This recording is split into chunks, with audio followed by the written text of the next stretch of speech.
Hi everyone, Yako here. It's been a while. I haven't had many ideas for doing content lately because we've been playing Sabine for a year. Not much stuff changed um, at the beginning of set 3 at least. And well, I felt that now was a good time to put out another video because I did a thing this weekend. I managed to win the PQ in Quebec City. Uh, and lucky for us, there's a Quebec Stars Unlimited channel, uh, SWU, that streamed the tournament. I was lucky. I got to play 4 of my 10 rounds on stream. So I played round two and then top eight, top four in the final. So I thought it would be interesting to go over the games and review, um, from my point of view, what I did right, what I did wrong, what I could have done better. Um, in a long 10 round tournament, there's a lot of opportunities to make mistakes, especially at the end of the day. And going over this will uh, hopefully, we'll all learn something. We'll all become better. So I thought it was a good opportunity to do so. Thank you to ZSPO for recording the stream and allowing me to use the content to do this. Thank you to the Mythic Store for hosting the PQ. The area where they hosted it was like super cool. It's like a social club, I think, and we had lots of space. Everything was great. Thank you to all my opponents. And then shout out to KTOD and the Discord for always being available to bounce ideas off of. It's a really great place to talk about the game, learn. So that's it. So before I go into my games, I just want to go into the history a bit of the evolution of the deck in the last 2 weeks, as far as I'm concerned. Um, yeah, so for those of you that don't know, I've been playing Sabine pretty much since set one. For my first PQ in Montreal, I decided not to play Sabine. I played Boba Fett Tarkintown. I lost my first round. I ended up going 5-2, finishing like 23rd or something, because I didn't want to play against Boba Fett Green with Sabine. Fast forward to set 3. 2 weeks ago was the PQ in Longueuil, which is really near Montreal. So for all intents and purposes, it's pretty much a Montreal PQ. I played Sabine there, and this is the list that I ran. Um, so so the metagame going into the tournament was going to be a lot of Sabines, a lot of Han Yellows. I didn't want to lose the mirror, and I did not want. Well, I wanted to have close games with Han. Um, so the idea was that um, Bright Hope would try to slow down the Falcon. The upgrades would help uh, getting rid of the pesky units, and because Han has a lot of like 2-5 and 3-5 units, Daring Raid was gonna finish them off if they traded with my units. And then for the mirror, the idea of having Jin is to have another turn one play that just doesn't get defeated by ACL. Like if you start the Green Squadron A Wing, it dies to an ECL'd A Wing. If you start Sabine, it dies to another Sabine or a Battlefield Marine. So the idea for Jin was just to have better starts and also to get units within Daring Raid range uh, against the Sabine 3 drops and the Han 2-5s and 3-5s. Um, Again, for the second straight PQ, I lost my first round. I lost to Ray Tarkintown. My strategy going into the tournament for Heroism Blue decks was just I like to call it the ostrich strategy. You just put your hand in the sand, put your head in the sand, and pretend like the deck that you're worried about doesn't exist. I don't think that was too much of a stretch in this metagame. So unfortunately, though, I was paired against Ray Tarkintown in the first round. I lost, and then in round three, I lost to Han One Yellow. and I went 4-2. I was the worst 4-2. I finished 19th. And I had a friend who ran the exact same list who finished top four. He lost against our other friend uh, playing Han1 Red. And then that friend lost in the finals to the winner playing Han1 Yellow.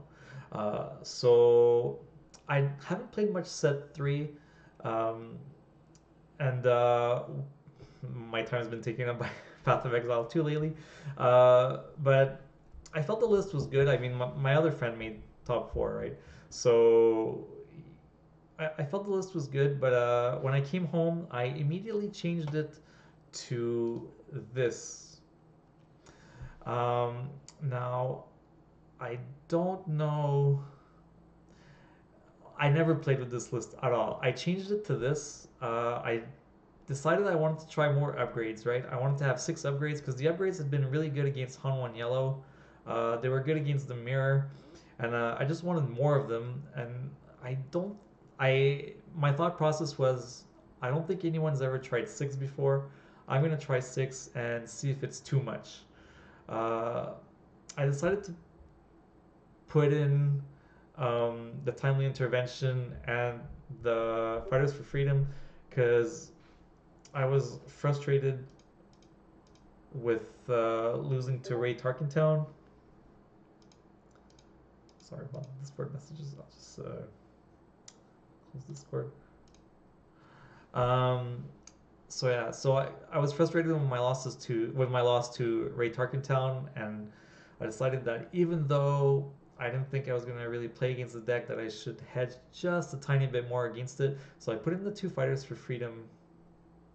Right, I have two Fighters for Freedom in the main and a timely intervention for that. But I wasn't really convinced that that was a good idea. Um, and then I felt confident that putting the 4 Cause on the sideboard was the right move. Um, Again, the confiscates in the sideboard. I think I'm one of the few people. Most people prefer the disabling Fang Fighters. I prefer confiscate. I don't want to lose the mirror.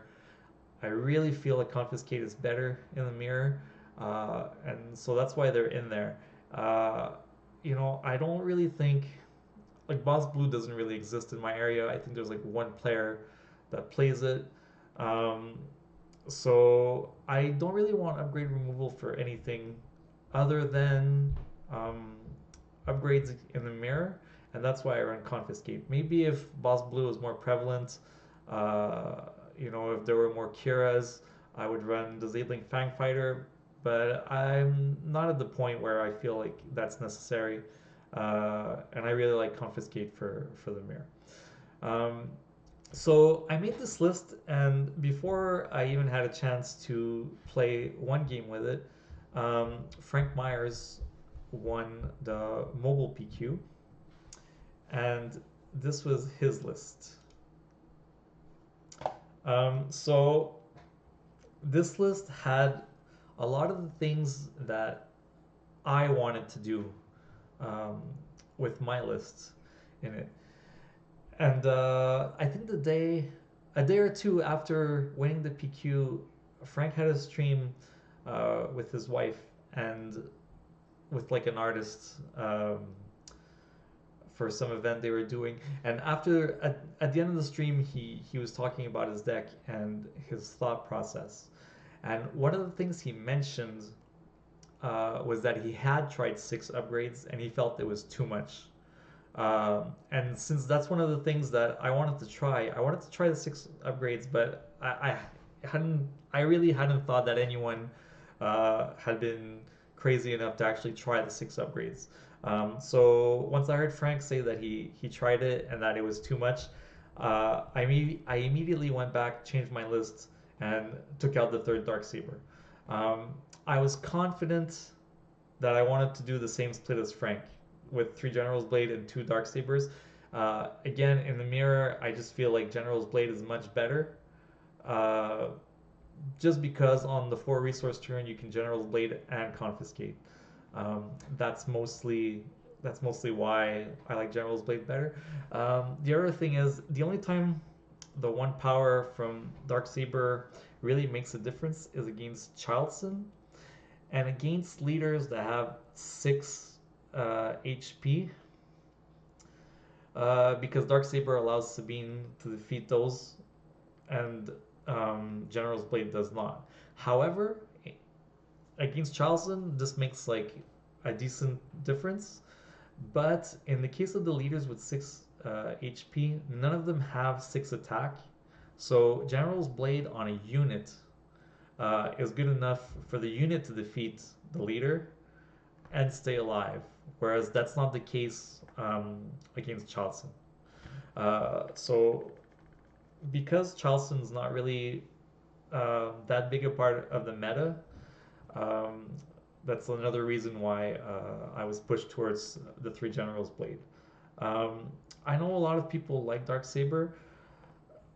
I really prefer General's Blade. Like if I was only gonna run 3 upgrades, I would not run General. I would not run Darksaber. I would just run General's Blade. Um, the fact that it costs 1 less makes a big difference.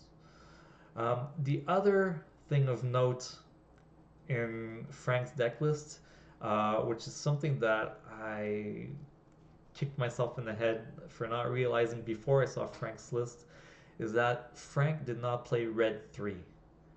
And this, I really wish I had thought of that.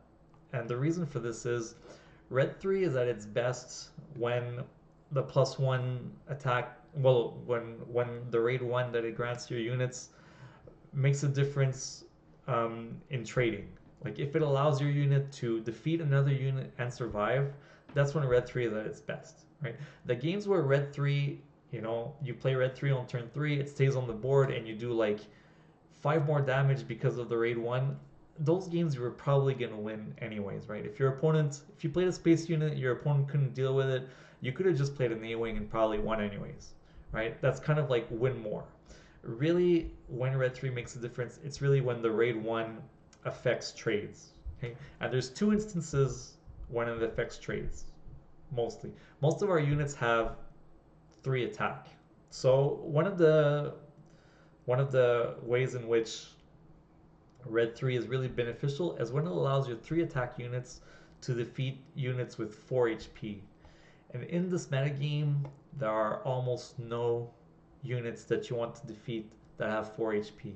The important breakpoints are 3, 5, and 6.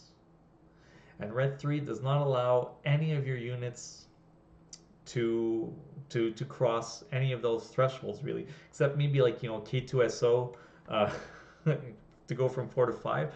But generally, you're not playing K2SO and 4R. K2SO is like this unit that you play late game against control decks, so that they're like damned if they do, damned if they don't.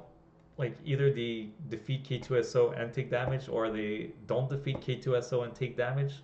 Otherwise, on 4R, you're really trying to play a 3-cost unit and a 1-cost card, or like an upgrade. You're not really trying to play K2SO unless you have nothing else. And then the other area where red 3 makes a difference is when it allows Poe to defeat a 7 HP leader. The metagame does not have very many 7 HP leaders. It has Quinlan, Anakin, and Django. I believe those are like the main 3 that are played. Sure, there's Rey. Rey's not played as much. So Anakin is played, but again, Anakin fits into the category of blue-red heroism decks, which are just not that prevalent right now in the metagame. And I really feel like if you manage to dodge those decks in like the first 2 rounds, like if you start the tournament 2-0 or 3-0, your odds of playing a blue-red heroism deck like just tank, right? So like yeah, it's nice to have red 3 for that matchup, but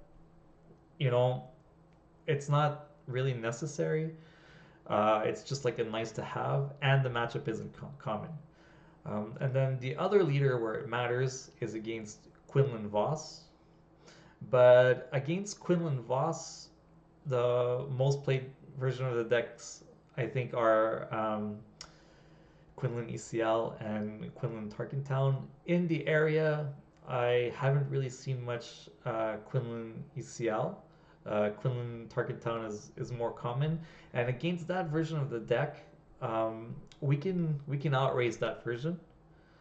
And also, Quinlan usually will trade with one of our units, so Poe probably won't need to do 7 damage to defeat it. But anyways, even if he does, you can discard a card, right?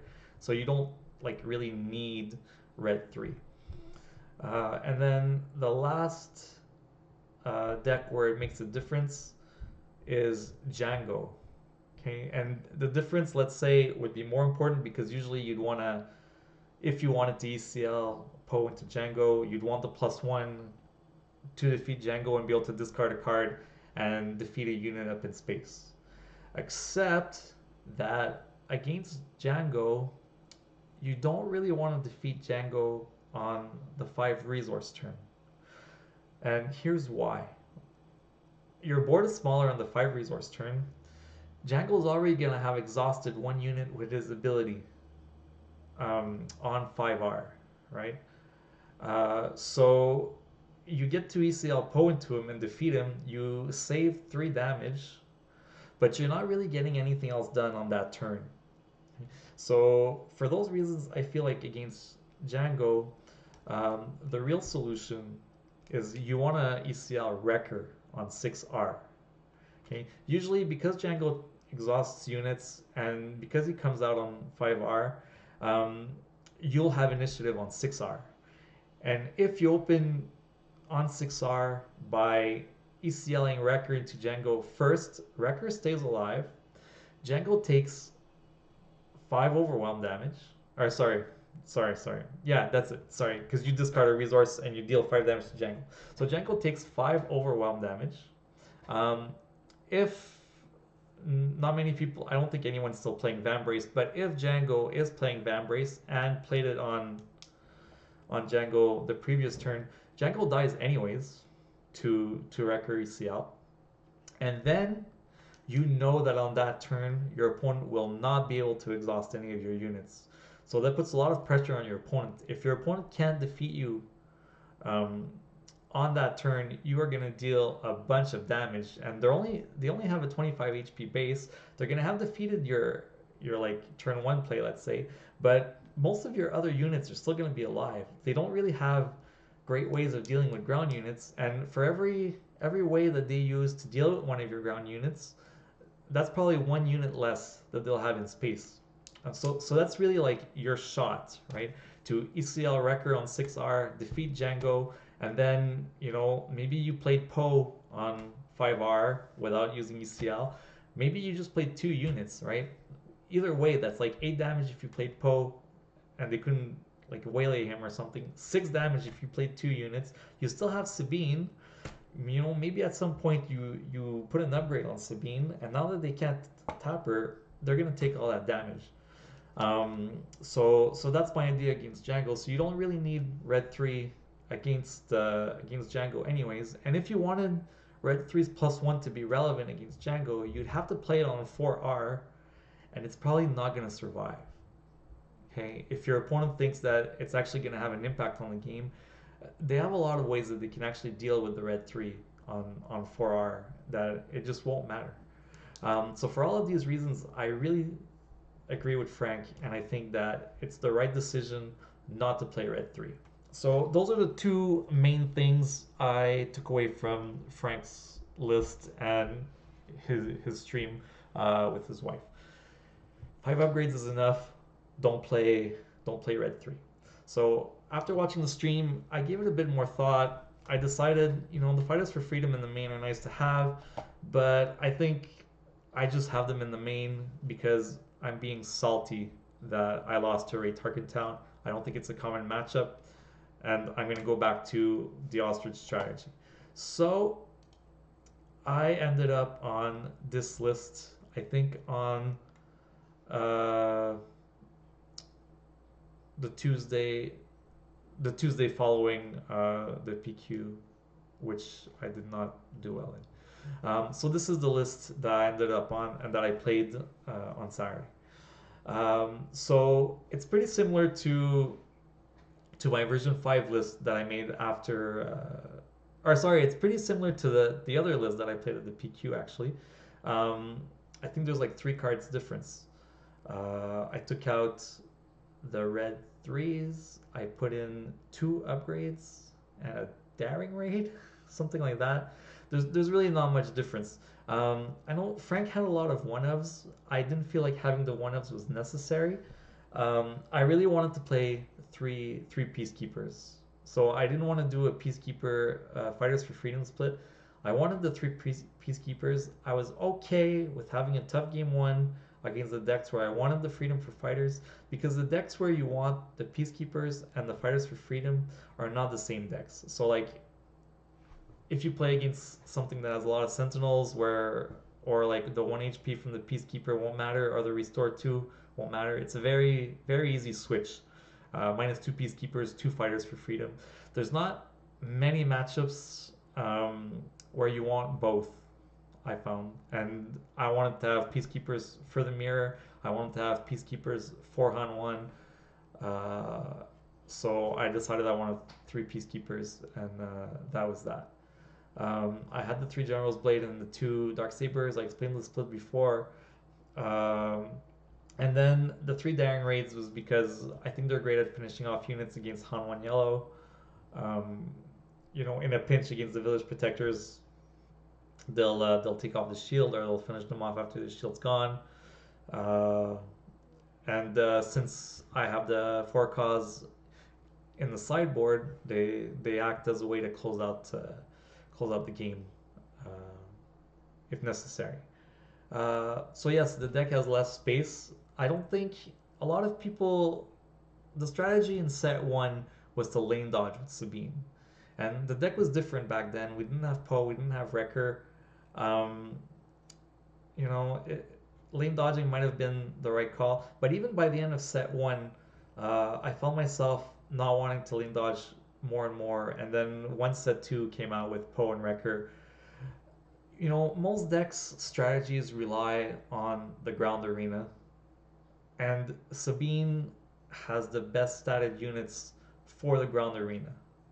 So, plus you have all the upgrades, right? So you have a payoff for playing in the ground arena, and the payoff is that um, you stop your opponent's strategy from being as effective, because if you control the ground arena, they don't. You have your upgrades that go on the units, so that's another incentive to go to the ground arena. You can't play Darksaber, you can't play General's Blade on the A wing, so that's not great.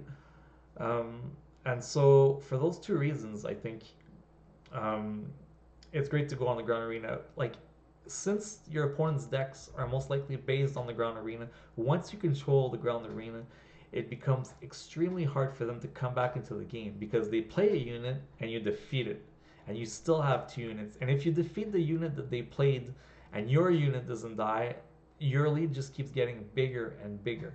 And eventually you end up with like 3, 4 units on the board and they have nothing. And they just, no matter what they draw from that point, they're not coming back. And so that's why, like, even the A wings are in the deck because there's no good 2 drops. Like, there's only so many 2 drops. The 2 drops, like Sabine is really good, Battlefield Marine is really good, and like that's where it ends. You know, R2 is not great, Jin is not great, Rebel Pathfinder is not great. All those units are like very situational units. Having the 3 HP is like super important. And like it's cool that R2 has 4 HP, but 1 attack is a real drawback. Okay?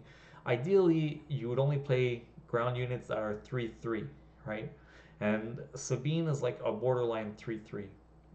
She still does like 5 damage with a fleet lieutenant or a wing leader, which is like the important part, right? But there's no other units that provide that, right? And that are preferably rebels. Um, one of the switches that I almost made, and I think I would have made them if I forgot to bring the Ketsus to the tournament with me. I might have switch the Jins for the Ketsus, and that would have been a mistake. I think Rebel is important. You need the Rebel to be able to fleet Lieutenant and defeat like Han's turn 1 unit when it's a 3/5. Um, so yeah, so that was pretty much my reasoning for the deck I played, and why I played it this way.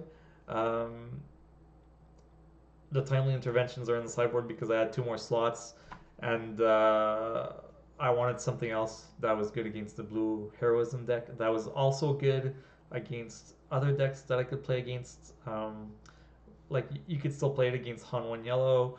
You could play it against all the Kira and Krennic decks, um, stuff like that, right?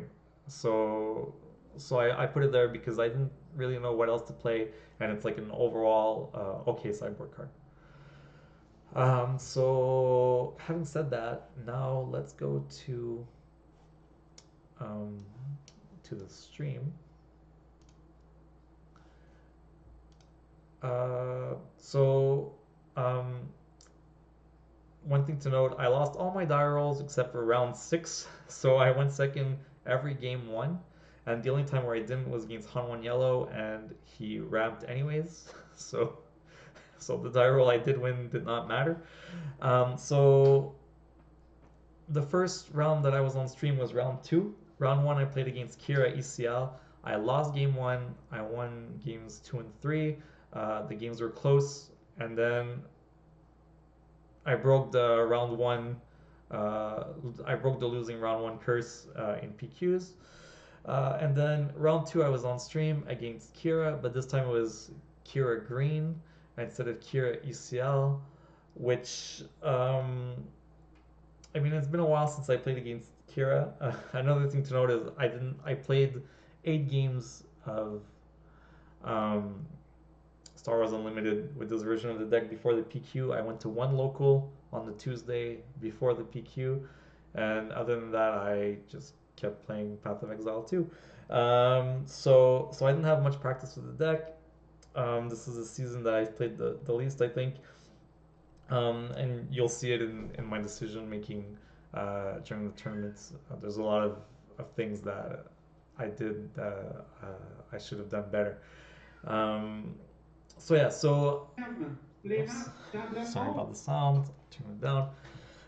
So yeah, so I don't think there's much of a difference between Kira ECL and Kira Green.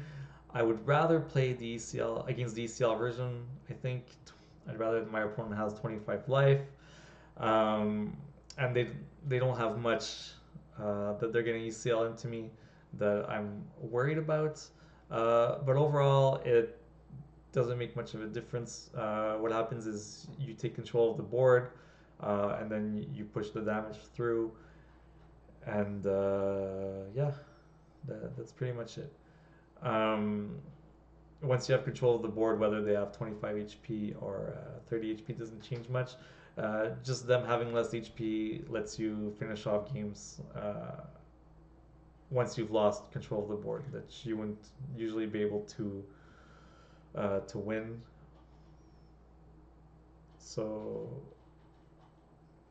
I think the game's gonna start soon. I guess I put my timestamp a bit too early. I'll try to explain my mulligan decisions when I can. When it's hard to see my hand sometimes on the stream, but if we do see my hand and I mulligan or don't mulligan, I'll try to explain my reasoning.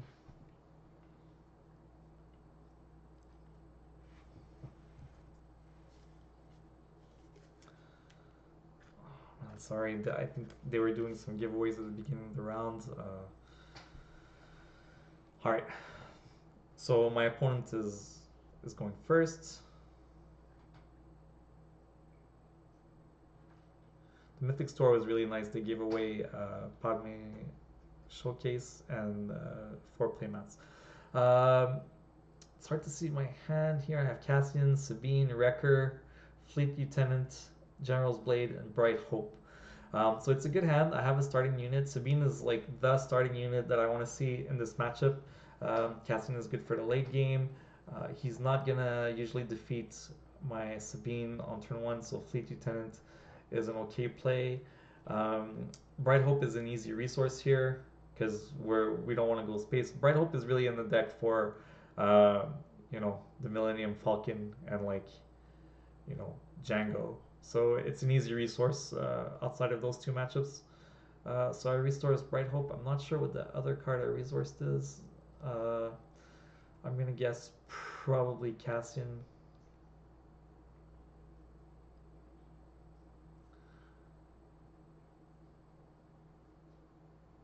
All right, my opponent mulliganed, so that's good news for me.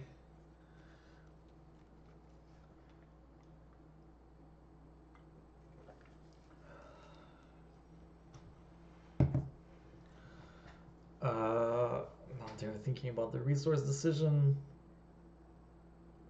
Um, I know the stream cam. Well, actually, my cam too. I'll move my cam over to the middle of the screen. They're going to move the stream cam eventually, and we'll be able to see the resource. So opponent plays Enforcer. I play Sabine. He shields. I claim. I don't ping here because I don't want the Enforcer to trade into Sabine for free. And this brings us to well, let's resource first. So I drew A-Wing and Heroic Sacrifice, I think. Um, Probably resource Heroic Sacrifice here. I think or A-Wing. Oh, if I still have Cassian, can resource Cassian here. Yeah, I still have Cassian. I must have resourced Wrecker then on turn one, but it's a bit weird. Alright, so I get to resource Cassian. And this brings us to the first mistake of the day, where I'm going to play Fleet Lieutenant and just hit my opponent for 5. That's not good. I just give a free trade. I'm just going to pause here 1 second. I think my reasoning was that I wanted to protect myself from Power of the Dark Side, which doesn't make any sense because my opponent is going to defeat Sabine with Enforcer, and then if they had Power of the Dark Side, play it, and I would have no units left. They would still have Enforcer. So that doesn't make any sense. So now I give them the free trade with Enforcer. I really should have taken the trade with Sabine, and then play Cassian instead of the Fleet Lieutenant. I should probably have resourced the Fleet Lieutenant since I have General's Blade, and that's probably going to beat my 4 resource turn. So lucky for me, my opponent has a Super Laser Technician instead of a Power of the Dark Side. But I mean, lucky, it's not great either because see now if I had Cassian and my opponent only had the Super Laser Technician, I would be in a pretty good spot. But now I'm just in a terrible spot because the Enforcer can trade with the Lieutenant and I'll have nothing. So because of that, I'm just incentivized to attack the Enforcer. This is another mistake. Because now I'm letting my opponent if I use the Fleet Lieutenant to just attack the Enforcer instead of daring raiding, I guess I'm forcing my opponent to defeat their own Super Laser Technician or at the very least pass. But now I'm just letting him play Kira. I mean, this is less than a mistake than the 3R play, but it's not great either. I don't know, like this whole situation happens just because I played the previous turn wrong.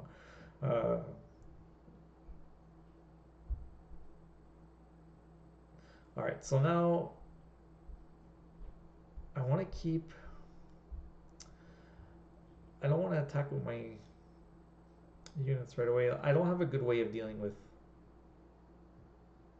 Kira right now. It's hard to tell what my hand is. It's like A-Wing, General's Blade, I think, and Heroic Sacrifice, right? So now I think what I'm gonna have to do is Heroic Sacrifice my Fleet Lieutenant to defeat Kira, and then play the A-Wing, right? So like, my opponent's waiting. I'm kind of scared because they have their 5 resources that they're gonna that they're gonna take down Sabine. So I'm trying to stall here and force my opponent to use their resources before playing Sabine. I know that he's gonna flip Kira after Sabine comes out, because he wants to just deal damage on Sabine, and I'm trying to prevent that. Well, I'm not trying to prevent that. I mean, I want him to use his resources if I can. So I think my opponent passes here. So because they passed, I'm still trying to stall, and so I play the A-Wing, right? I don't want to play General's Blade because I need the 1 resource to defeat Kira. If I just play General's Blade, uh, after after after I play Sabine and he flips, uh, it's not great because he could defeat Sabine pretty easily if I use Sabine to defeat Kira. So he played the gunship. Now I have no more Fleet Lieutenant. I have to play Sabine. I'm gonna have to heroic sacrifice Sabine to defeat Kira. So I essentially have no board because the gunship is just gonna defeat the A-Wing after, right?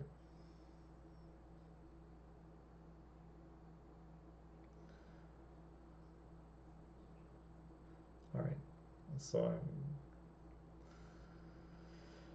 I think I'm like considering ignoring Kira, but I don't think I could do that.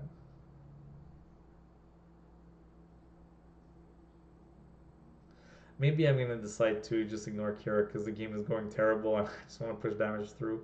Uh, but anyways, all of this game so far has come down to me making that mistake on 2R. Uh, I'm in a terrible spot because of that.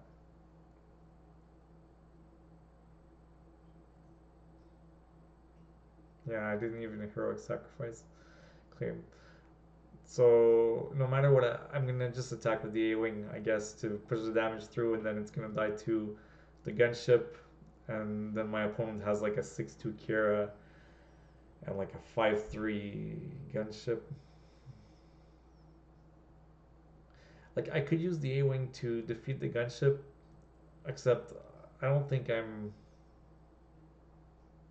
coming back if I do that. I mean, I'm not coming back anyways. I'm not sure anything I do at this point in the game is is great because I don't have Poe either. I believe. Yeah, like no, whatever I use to defeat Kira is just gonna die to is just gonna die to Kira, right? So I'm really not in a good spot.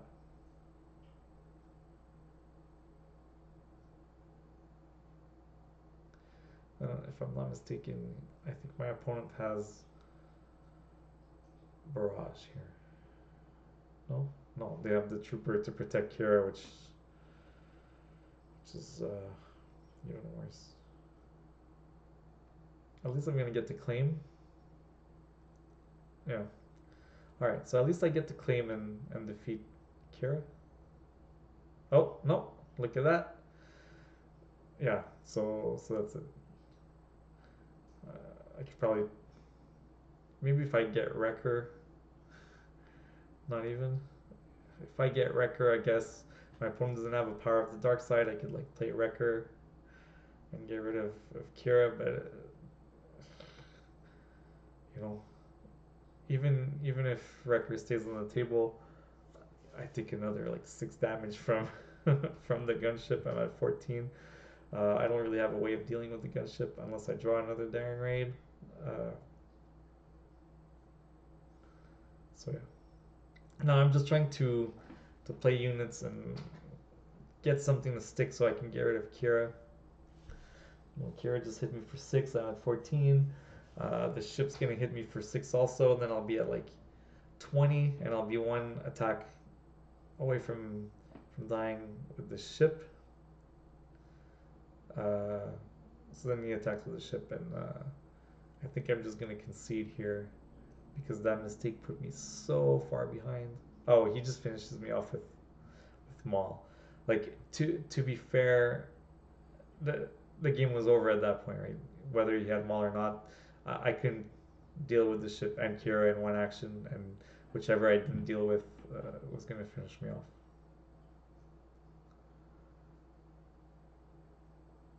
So yeah, that was a throwaway game. For the sideboarding, I'm not. Let's see if we can see how I sideboarded this game. I'm trying to see. I'll take out the Rebel Assaults. I'll take out the Bright Hopes. Um,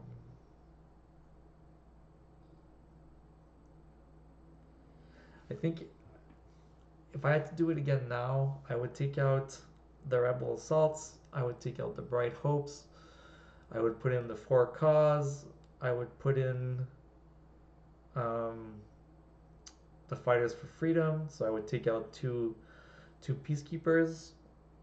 Um, so that's 7 cards that I took out. 2 Peacekeepers, 3 Rebel Assaults, 2 Bright Hopes, and then I would put in everything except for the Confiscates. And then I think also I would put in the Confiscates instead of the Daring Raids. I think.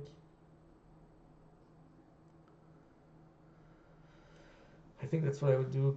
I mean, I'm not really expecting to play Confiscate, but if my opponent is running top targets, Confiscate is essentially pay 1 resource, deal 5 damage to your opponent. Like I wouldn't hold if I decided to board in the Confiscates, I wouldn't hold them in my hand. Uh, and I think one of the issues I had with the way I was boarding in this matchup, I think game 3 I'll board differently, is that I have after boarding, I had something like 10 or 11. Was 10? It was the 5 upgrades, the 3 daring raids, the 2 timelies. I had something like 10 cards that were misses for For Cause, I think. So I think after game 2, um, I take out like 2 daring raids or something, to put back some cards with heroism, so I have a few less misses. I think. Like maybe I put in some Rebel Assaults or something.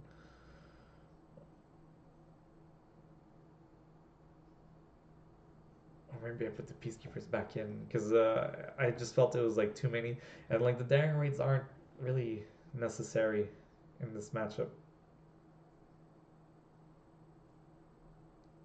Like there's nothing.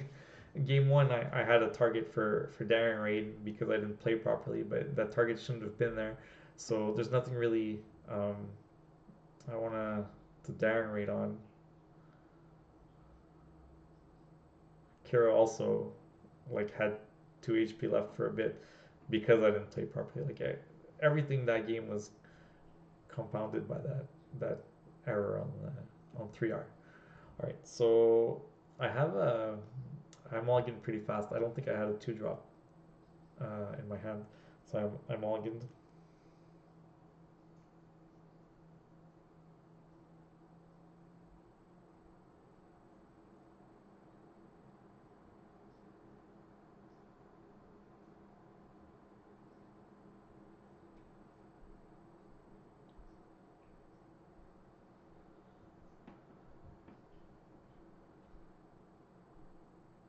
Usually when I mulligan really quickly, um, it's because I don't have a turn 1 play.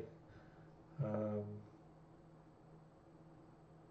I usually consider uh, for for a decent amount of time when I do have a turn 1 play, to make sure that my hand is what I want.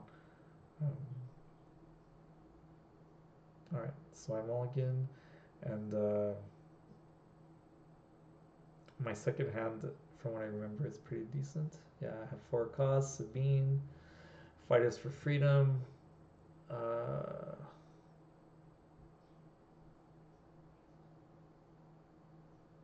didn't see what I resourced. I think it's the casting two.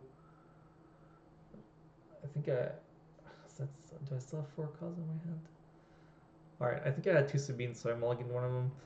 So I play Sabine again, and opponent has a Sentinel. So I'll just claim.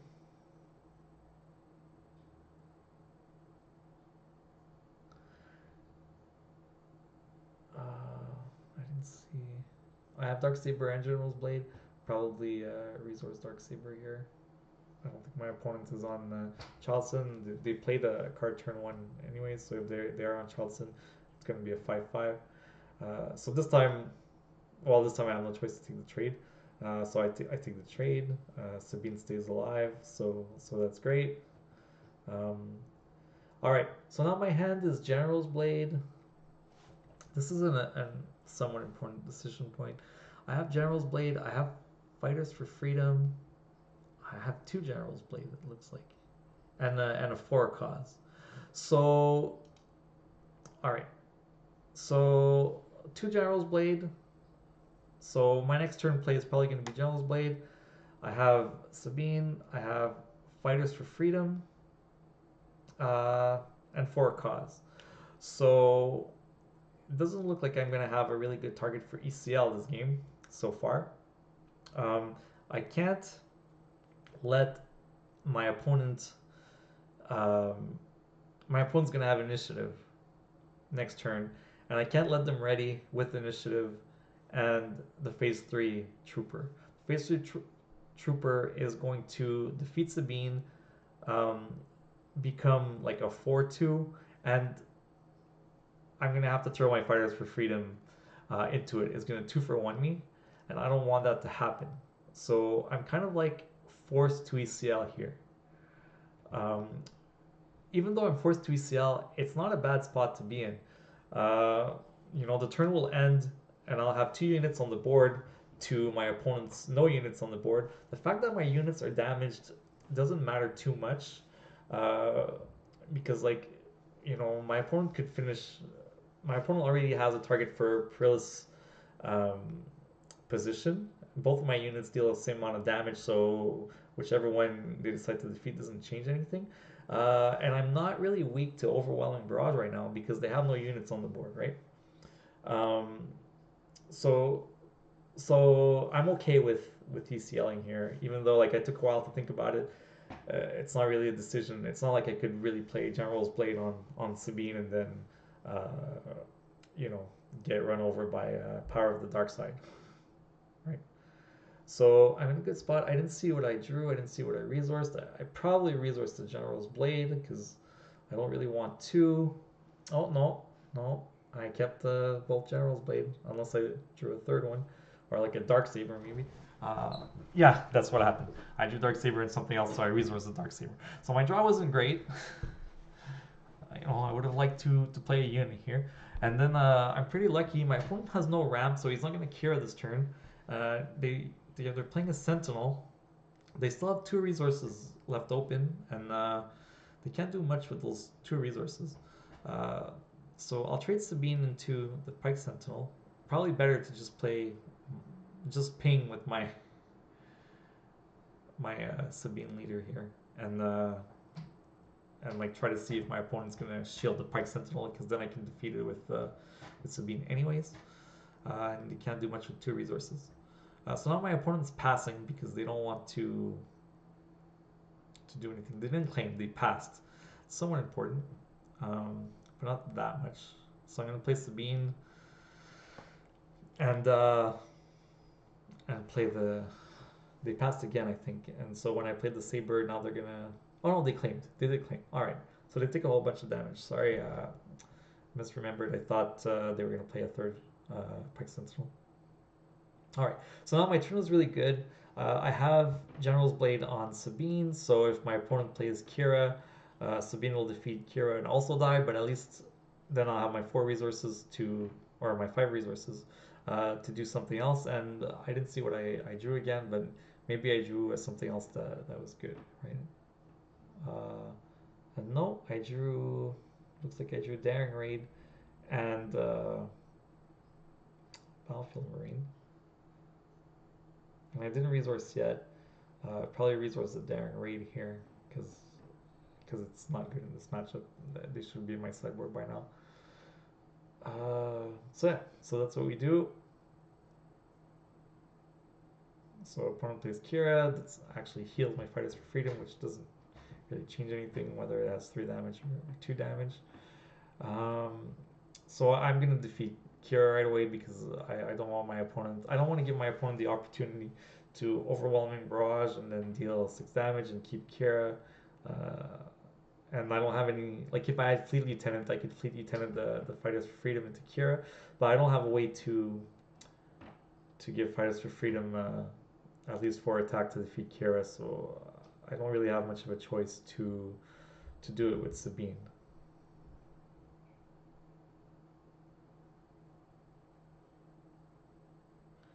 So I'll do that.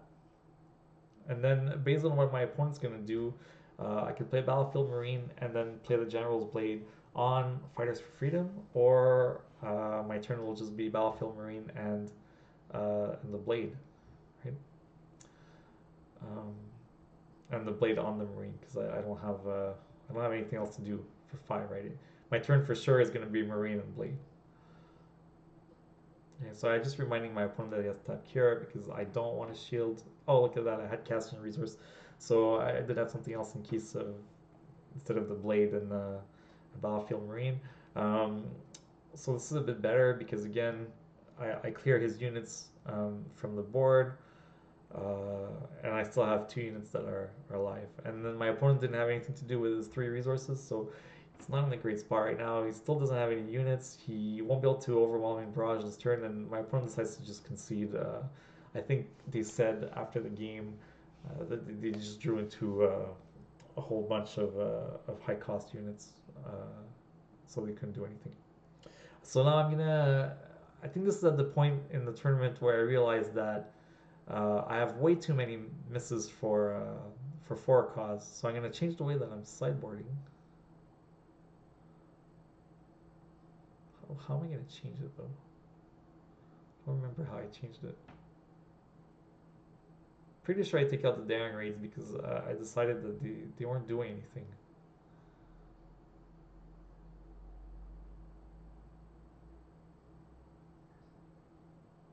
Yeah.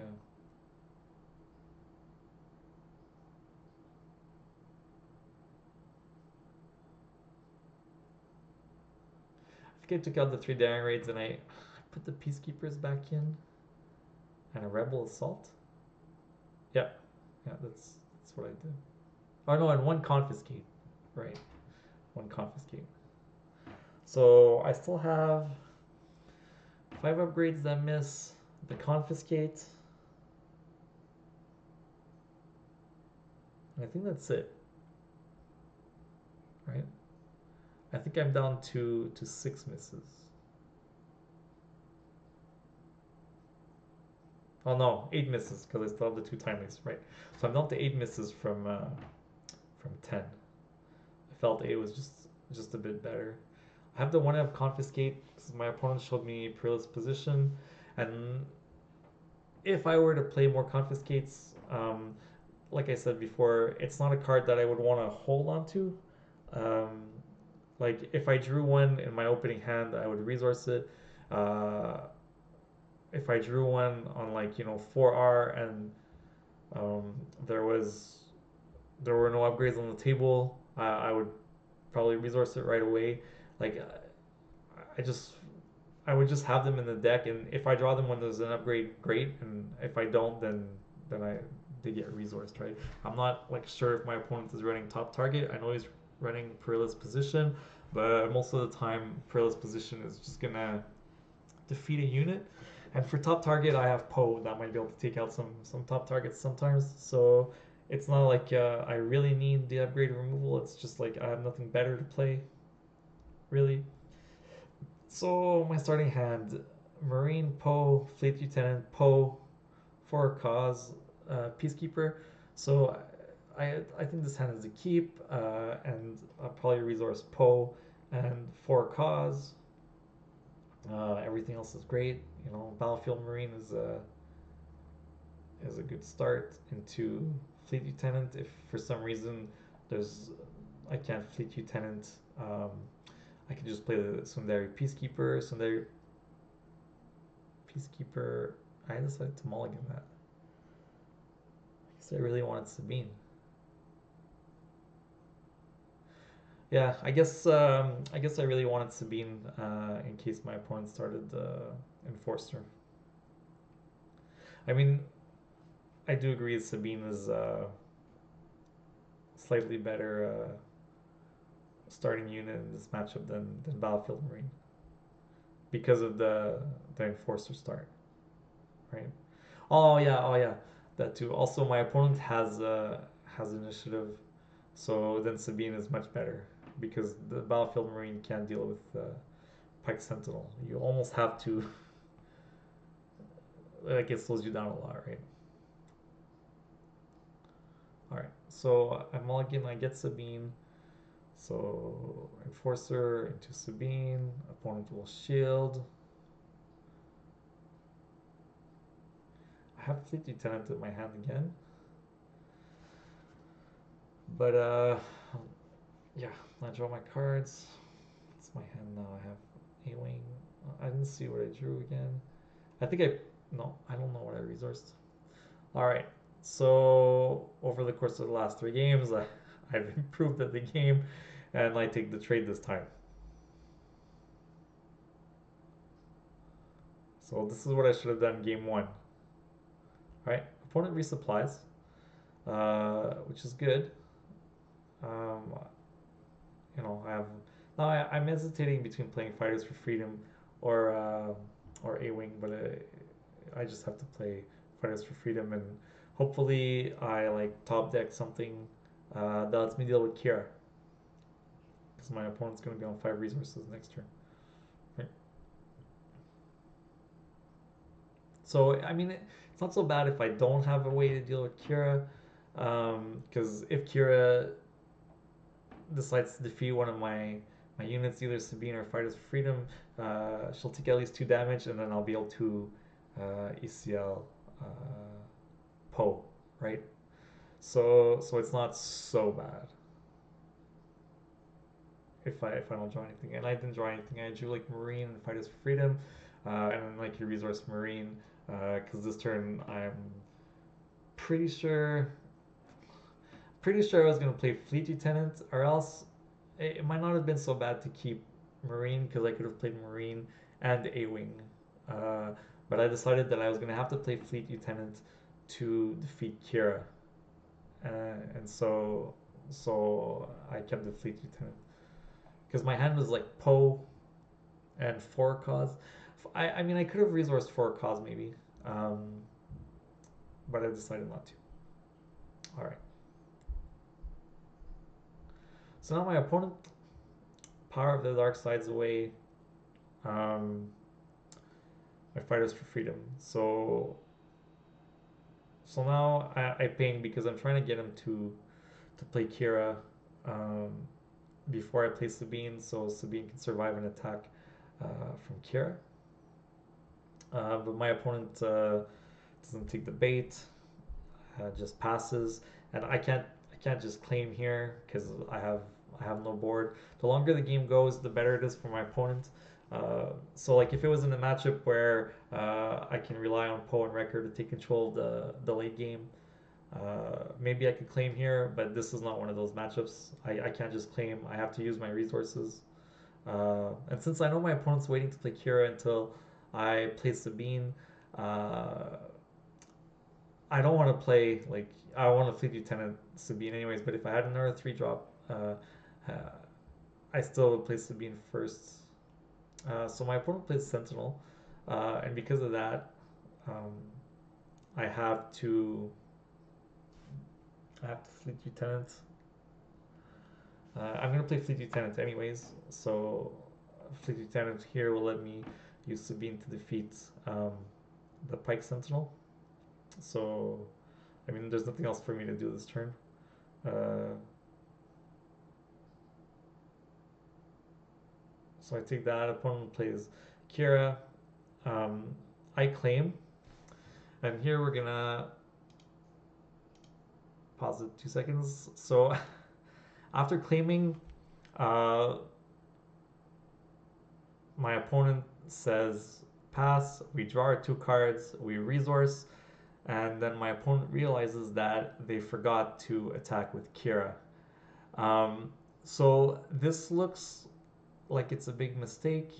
I don't really know what my opponent has in their hands, but it's not as bad as my opponent thinks.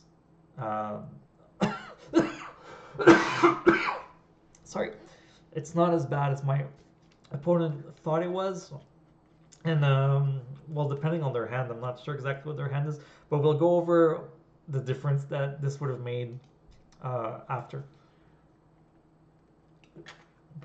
I usually don't like to discuss mistakes that my opponents make, if they do make any. But in this case, we'll make an exception because that had a big impact on the game, and I just want to understand if we would have won regardless of that mistake, right? So what happens is I have initiative here, and I'm going to use Poe to defeat Kira, and I'm going to discard a card, the A-Wing, to deal 2 damage to my opponent's base. So now the difference is if my opponent would have attacked with Kira, they would have defeated either Sabine or Fleet Lieutenant. Whichever the defeat doesn't make much of a difference. It's a bit better for them, I think, if they defeat the Fleet Lieutenant, because it's one less Sabine ping that they're going to have to deal with, since Sabine will still be alive on 5R. So now they didn't. I attack with Poe. Poe takes 4 damage, and I deal 2 damage to the base by discarding a card. If they had defeated the Fleet Lieutenant, I still would have UCL'd Poe, but I would have discarded the card to deal 2 damage to Kira, and Poe wouldn't have taken any damage. And this is going to be relevant in 2 seconds. So why did my opponent add 3 damage to... Did I see that right? And my opponent added 3 damage to their base? I don't want to rewind too much. I think my opponent was just at 3 damage before. Alright, so this is where, again, not attacking with Kira actually changes stuff. Because my opponent plays the gunship, and because they didn't attack with Kira the previous turn, they're able to defeat Poe. Right? So my board is Sabine, Fleet Lieutenant to their gunship. Had they attacked the turn before, my board would now be just Poe to their gunship. Alright? And I would claim here, and I would have initiative. Okay? So because of their mistake, let's say, they're taking 6 damage here, plus the 2 from Poe, right? So they're taking 8 damage. Had they not made the mistake, I would get to open my turn by attacking with Poe and dealing 8 damage anyways. Alright? So far, the difference is that I have 2 units on the board instead of having Poe. That's the only difference so far. The amount of damage my opponent has taken is exactly the same. Alright, so in terms of damage, no difference. It's really just... Oh. So now the damage is okay. Right, so in terms of damage on the base, it's exactly the same. The difference is that I have 2 units on the table instead of Poe. Now, let's see if we can get a glimpse of my opponent's hand. My opponent has like 7 resources now, right? What's their hand? I really wish we could see their hand. Um, so now they have initiative and they shield. This is also so they shield here and they let me get 3 damage in because they shielded. All right.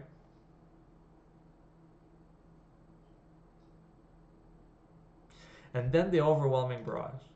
So this is another difference. If I had Poe, they couldn't use overwhelming. If I had Poe, they would need to use overwhelming barrage after the shield to defeat Poe, right?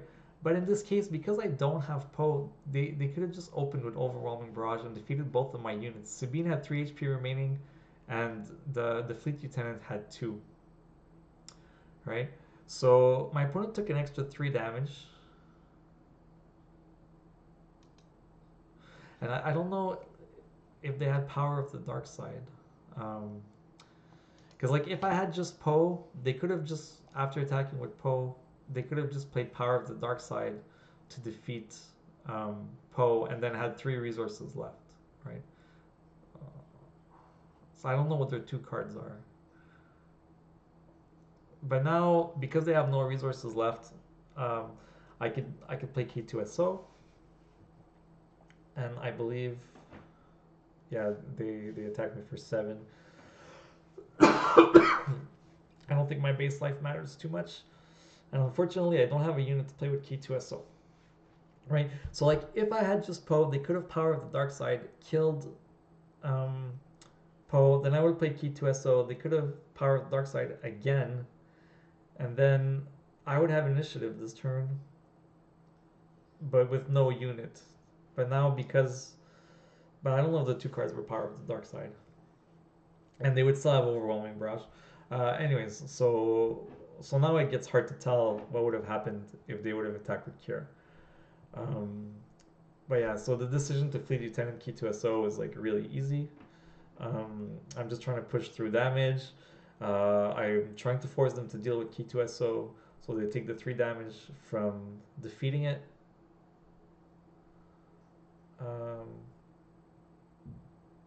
So now I play my 4 cause, and I get 3, I believe. We didn't see the first card really well. I think it was timely intervention.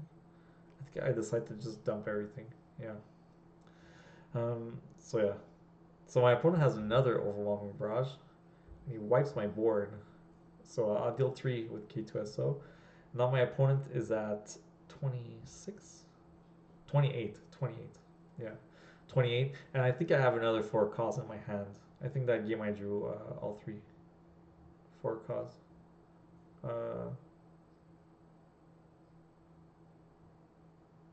Yeah. Oh no, maybe not even. I guess I don't have the other 4 cards. So I ping 1 and then oh yeah, did my opponent attack? Or I pinged after he attacked. Not sure what I have in my hand. So my opponent needs to find like vigilance to not lose here, and even if they find vigilance, yeah, I had another 4 cost. Right, that's it. Even if they find another vigilance, yeah, I had initiative, right, because they attacked. So yeah, they're just dead. I decided to ping 2 because I had a lot of misses in my deck for 4 costs, and I wanted to make sure 1 is easier than 2. But I also think that's it. I think on his base he had 29 damage, but in my notebook here, I have that he was at 28 after the ping, and 2 with all the misses I had. Like my chances are much better with 2 than with 3. All right, so I'm just gonna look at the timestamp for the next game. So the Kira matchup was pretty rough. The mistake from my opponent helped, but I'm not even sure. I'm not sure it really made that much of a difference. Depending on his hand, it might have actually been better for him to play it this way. All right. So after that, I had a good day. I won the rest of my matches. I played against three of the people that made top eight. I think I played against second seed, fourth seed, fifth seed, and I played against ninth seed. So uh, I didn't have an easy day. I played against good opposition. I think there was one person that didn't play me that had better tiebreakers than me. So that was good. And there was because we were 66, there was a lot of like pair downs and stuff. And a lot of the people that got paired down just lost their rounds. So I was actually the only 5-0, um, which is odd. So yeah, so I was the only 5-0, so I had really good breakers from being the only 5-0. We knew there was going to be at least three 5-2s that made it into top eight, and probably four. Uh, I think because of everyone being paired down and losing, there ended up being five. But like I was definitely gonna make it in at 5-2, being the only 5-0. So that was it was nice to not have to deal with the stress of the last two rounds. So I'm just gonna do this for 2 seconds. I took down the timestamps for the top eight matches. So I'm just gonna go to the beginning of round eight. So round eight is against Charlie Wu. Charlie Wu is playing Palpatine Blue. This is not a good matchup for him. We've played against each other pretty often in local tournaments, store showdowns and stuff. Um, and it's not a good matchup. And then on top of that, in top eight, we got to see each other's deck lists, and I saw that he is running no really good um, removal against me. He has There's no overwhelming barrage in his deck, so all his removal is 1 for 1, and he has no way of dealing with upgrades in the main deck. I did see that he was playing one Traitorous main, one Traitorous in the side, and we'll discuss the side after game one. So the main things to remember is that he has Traitorous. He has one copy of Traitorous, so I have to be wary of playing upgrades on units that cost 3 or less, in case they get Traitorous. And that's pretty much it, right? I want to go wide if I can, and that's it. Uh, but this is like, of all the matchups I could pick, this would be the matchup that I don't want to pick, right? So my hand is Marine, Daring Raid, K2SO, Rebel Assault. I can just resource like Daring Raid and Rebel Assault. I have Poe, I have Sundari Peacekeeper. So I have a curve, right? My curve is Marine, Peacekeeper, K2SO, Poe. So it's an easy keep. I think Palpatine Blue is uh, is the best version for Sabine to play into, right? The worst Palpatine, the hardest Palpatine version is Palpatine Green, I think, and even that is one of like Sabine's best matchups. But the Palpatine Blue matchup is just horrendous, I think, from the Palpatine point of view. So opponent passed first action, so I pinged, and then they claimed, I think, and I played Marine. So they had, on top of that, they had no two drop.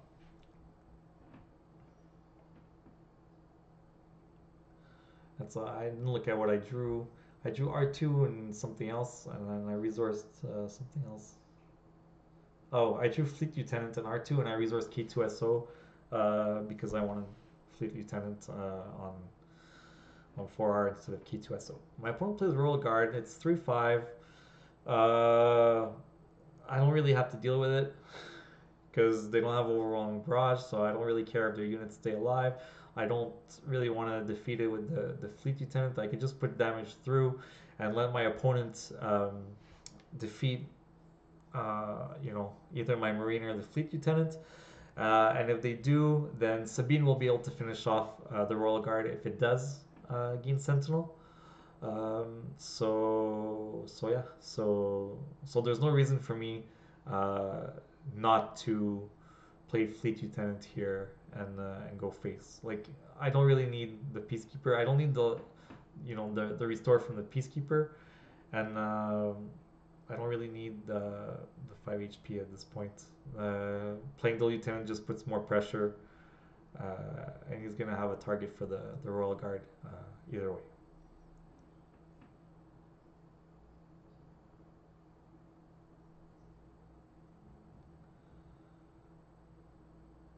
Right, opponent will claim. I will ping. So we're already off to a good start. We draw Wing Leader and Wrecker. And I did see what we resourced. We resourced the Peacekeeper because since we didn't play it on 3R, we played the Fleet Lieutenant instead. Uh, it's not great anymore, and we drew Wing Leader to play this turn. Uh, and Wing Leader is like super good in this matchup. It protects you from Power of the Dark Side. Um, Opponent defeats Fleet Lieutenant. So, like I said, now we can just clean up the Royal Guard with Sabine if it gains Sentinel. I'm just trying to burn actions to try to get him to use his resources so I could play Sabine. And since I want a Wing Leader, I have the one free resource to play R2. So and since I want a Wing Leader on Sabine, because I don't want a Wing Leader on the Fleet Lieutenant or R2 and get them traitorous next turn, even though I have Poe, it's not the end of the world. Um, I play R2 first. Now my opponent passes, so I'm gonna ping. Um, Usually you want to use your resources when your opponent is passing, but since I have Wing Leader and I would like to play Wing Leader on Sabine, um, so here this is like a somewhat important decision point. Um, y there there might be the consideration to attack with the Fleet Lieutenant before playing Sabine to try to force our opponent to use their resources. That would be okay if I had Sundari Peacekeeper instead of Wing Leader, for example. But I do have Wing Leader, uh, and I do have Poe to protect myself against Traitorous. So if I play Sabine here and Sabine gets takedown, I'm okay with that. I could just play Wing Leader, put the 2 XP on Fleet Lieutenant, and not lose the damage from Wing Leader, which is why I'm gonna play Sabine here. Since I have 3 resources anyways, even if I attack with Fleet Lieutenant, my opponent's not gonna suddenly claim.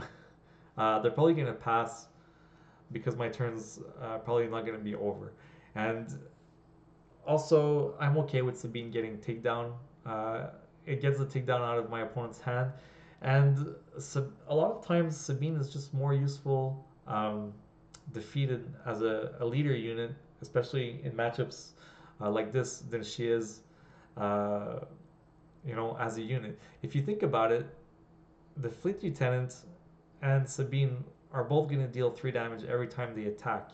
The difference is that when Sabine is defeated, she gets to ping for 1 every turn. And since my opponent's always going to have initiative from this point on because they're way behind on the board, she's always going to ping for 1. All right, the Fleet Lieutenant is never going to ping for 1. Once it's defeated, it's gone. So I actually want Sabine, like in this spot, the 2 HP probably doesn't makes no difference really because I'm gonna put XP on the Fleet Lieutenant. So so if I could choose to have Sabine be defeated or the Fleet Lieutenant be defeated, I'd probably pick Sabine to be defeated anyways. Um, and that's something I don't think a lot of players um, understand. I think is Sabine does the same amount of damage when she attacks base as all the other units. She's actually worse at trading, uh, and she does stuff when she's defeated. So a lot of the times you'd rather Sabine be defeated than other units, right? The exception being when you need Sabine to have upgrades compared to your other units. Uh, but yeah, that's like matchup dependent. Against control, Sabine is really good when she's dead. So I play wing leader. I put the XP on the fleet lieutenant. I attack. Um, like I don't know. My opponent's already taken 13 damage. I have Poe and Wrecker in my hand. Uh, I don't even have a reason to ECL right now. Poe. I don't have a reason to deal with the Emperor's Royal Guard because it's not defeating any units right now. Uh, if my opponent doesn't have Overwhelming Barrage, so if my opponent had Overwhelming Barrage in their deck, I would have defeated the Royal Guard already to keep them off of Barrage. But because I know they don't have Barrage, I can just ignore the Royal Guard. It doesn't even have Sentinel. So my opponent attacks R2 here, and I'm a bit confused, to tell the truth. And I'm going to make a small mistake here. I'm going to end up attacking with the Fleet Lieutenant. Uh, I should have either attacked with R2 or the Wing Leader. I didn't think about Palpatine sacking the Royal Guard to defeat one of them. Uh, so, like, what I should probably have done is sent R2 into the Royal Guard uh, to stop my opponent from drawing a card to get the 2 damage from Wing Leader. So I think in order of EV, the best thing to do was attack R2 into the Royal Guard. Then the next best thing was to attack the Wing Leader into Palpatine, and then the worst thing was to attack with the Fleet Lieutenant, because now I lose 1 damage from the Wing Leader dying, right? I don't think the R2 filtering my deck at this point is really relevant because I have Poe, I have Wrecker, I have everything I need, and my opponent played Power of the Dark Side, so I lose R2, and then I'm just gonna play K2SO. I could have also just played Poe, but I wanted to keep Poe to be able to ECL into the Fleet Lieutenant if it gets Traitorous. My opponent's already taken 20 damage. I have a 5 attack Fleet Lieutenant and a 4 attack K2SO on the board. Like, the game is pretty much over. My opponent's gonna power up the Dark Side again here, I think.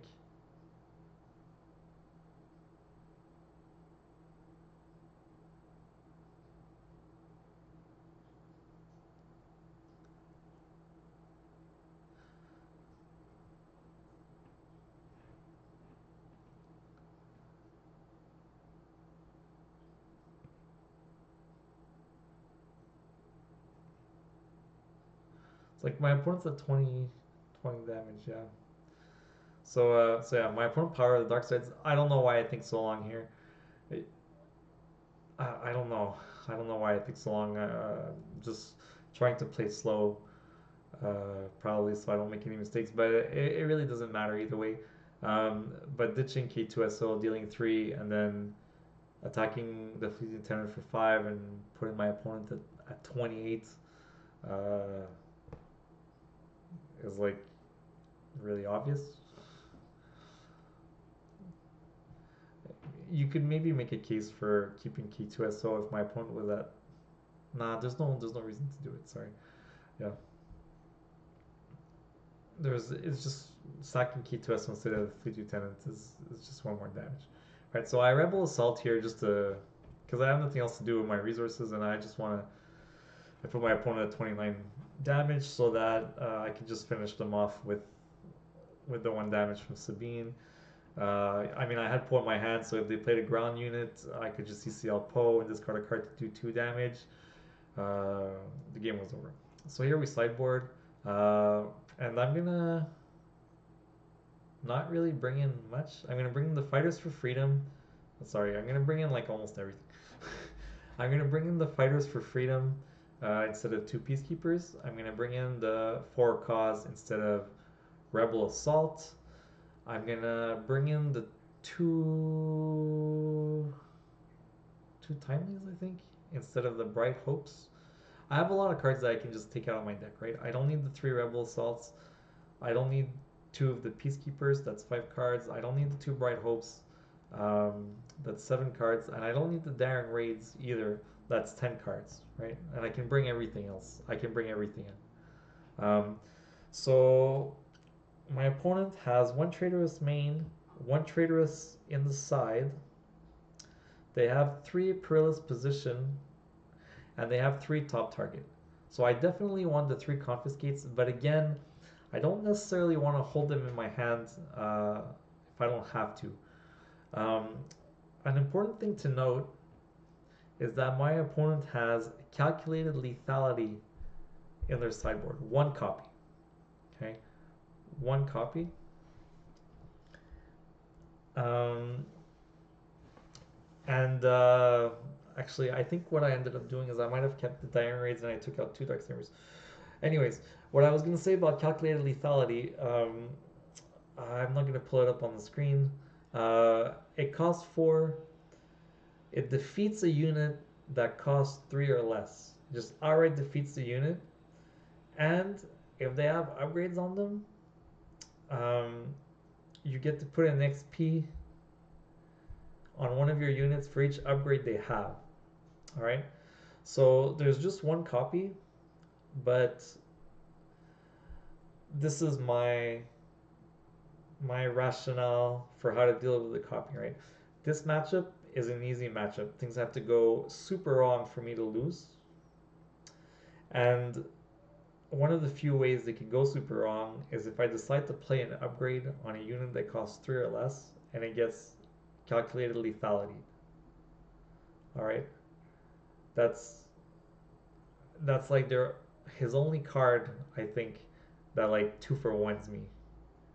So like all I have to do is not get calculated lethality and I should be okay. All right. So yeah.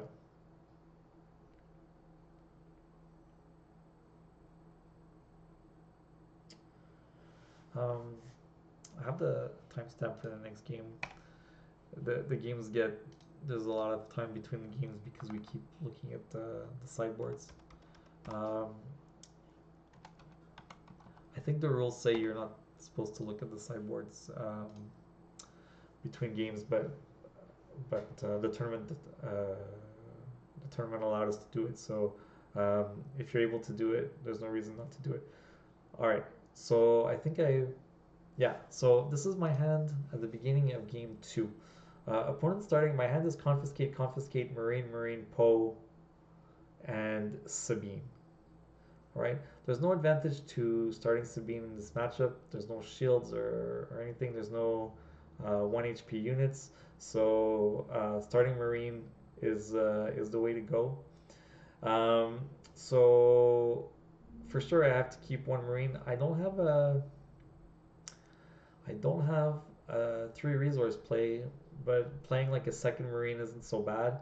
And I don't really need 2 confiscates. So now the question is, can I get a better hand than this if I mulligan?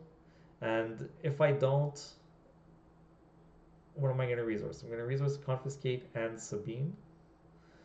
So the question is, can I get a better hand than this if I mulligan? Like, is it worth the risk to not have a 2-drop, right?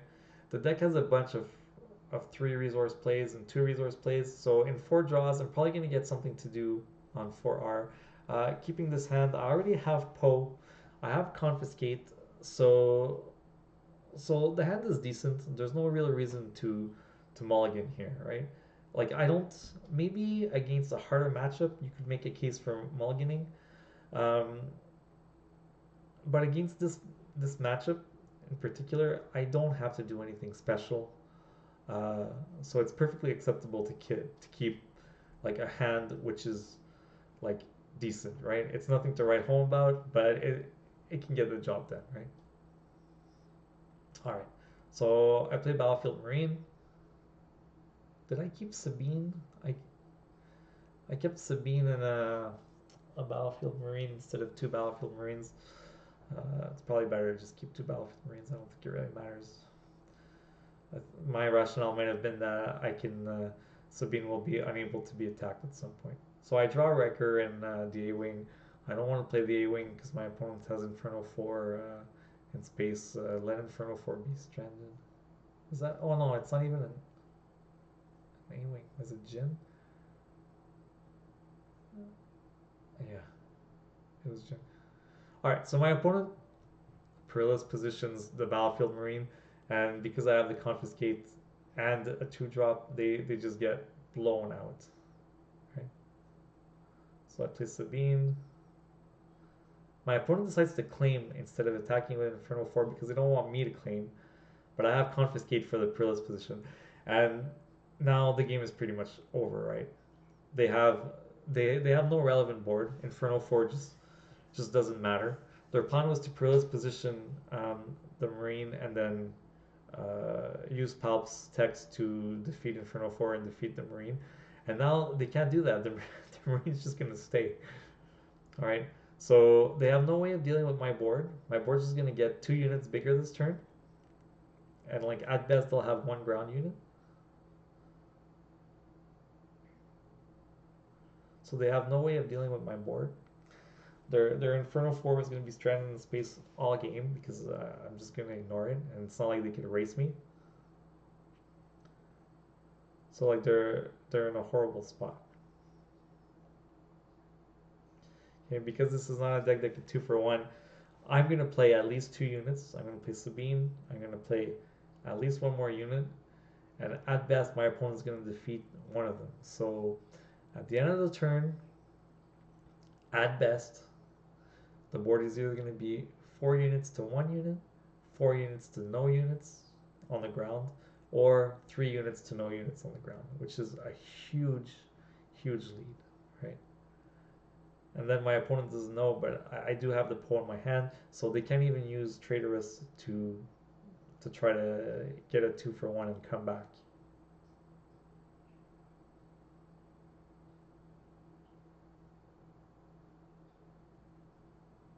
So I think opponent has the first action and they'll pass. I think maybe they're hoping that I'm going to play a space unit, which is why they didn't attack with Inferno 4. Unless it's the only thing I have in my hand, I'm never playing a space unit here. So I have Fleet Lieutenant in my hand, and my goal is to either Fleet Lieutenant, well, my goal is going to be to Fleet Lieutenant something. But I'm going to have 2 units, right? I'm going to have the Marine and Sabine. I don't think my opponent can remove, you know, 2 units from the board this turn. So I'm okay with attacking Sabine Ren to see if my opponent is going to use his resources before I flip Sabine, right? So my opponent, I guess, realizes I'm not going to really play space units. I can dirtle forever if I want. So they attack with Inferno 4. Then I ping with Sabine, and then my opponent passes. So I'll just play Sabine. Again, I'm okay with Sabine getting takedown here because I get to do the ping forever. And so then I can just play Fleet Lieutenant and deal 5.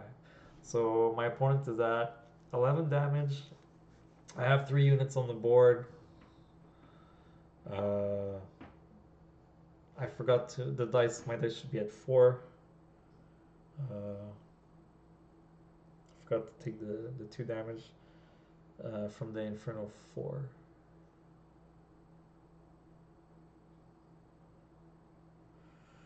So yeah. So my opponent attacks. I think I'm gonna realize that my dice are on. Oh, see, my dice should have been at 7. All right. Okay. So now I'm gonna. So this is, all right. This is not something that makes much of a difference. Most people, if you ask people what the difference between a Battlefield Marine and a Fleet Lieutenant is when they're on the board, they're gonna tell you there is no difference. That's not true. The Battlefield Marine is better just because it gives the green aspect for Sabine unit, which is like hardly ever relevant, but it is. Um, so if you have to choose between keeping your Fleet Lieutenant and your Battlefield Marine, you should always choose to keep your Battlefield Marine. If your opponent has the choice between defeating the two, they should always choose to defeat the Battlefield Marine. So by attacking with the Battlefield Marine first, I'm ensuring that um, if my opponent wants to defeat a 3 power unit and save the damage, they're going to have to defeat the Lieutenant, and I'm going to keep the Marine. It doesn't make much of a difference. It doesn't make any difference in this situation, but um, it's important to know these things for when it does come up. Um, my opponent traitorous, and before he tells me what he's going to target or whatever, I just tell him I'm going to ECL Poe and discard a card to get rid of the traitorous. I discard Daring Raid. It's still in my hand because I must have drawn some bad cards. Then my opponent claims, and then they take another 6 damage plus the ping. So now the damage is 21 to 8, and I have 4 units on the board. And that's it. The game is my opponent concedes. They have top target, but it doesn't really matter because they're not able to defeat the unit that they're going to top target anyways, and that's it. I mean, it's a tough matchup for Charlie. I don't think I don't know what the win percentage is, but I would imagine it's really low. So here I'm actually going to show how I sideboarded. So yeah, so I took out the Rebel Assaults, the Bright Hopes, the Peacekeepers. I took out the 2 Dark Sabers because I didn't want to get calculated lethality. Then Charlie seemed like he was always keeping a takedown for Sabine, and I took out 1 Daring Raid, and I put in my entire sideboard. All right, I'll move on to the next game.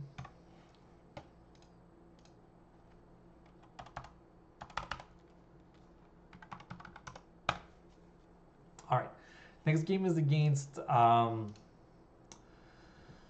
Maxim playing Quinlan Tarkentown. I played him around, I want to say 5. I want to say 5. Yeah, I think I played him around 5. When there was like 3-4-0s, and I played him. And I won 2-0. I don't remember the games too much. I remember one of the games he didn't get to Tarkentown. Yeah, I remember one of the games he didn't get to Tarkentown, and it seemed like if I could avoid getting Tarkentown, I had a really big edge. Because we're both playing 25 HP bases, I could race here. That's a big advantage. Like, I'm definitely the faster deck, and sometimes I get into situations where I just have to race them. So my hand is Wing Leader, Cassian, Darkblade, Poe, and then Marine. We looked at each other's deck lists. One of the things that is important when you're playing Sabine and you look at other people's deck lists is there's a few things I look for. First of all, I want to know what their removal is. So removal in this case might be Waylay in a red yellow deck, might be Daring Raid, but whatever it is, I want to know what their removal is, and I want to know what their upgrade removal is. Now I don't remember I don't remember the deck lists. I don't remember if he had Waylays or not, but I do remember that he had no upgrade removal main deck, which means that my upgrades, especially on Sabine, become so much better. And so that's important to note. All right, so So here we go. I resource Castian. I resource Battlefield Marine. No, still thinking about it.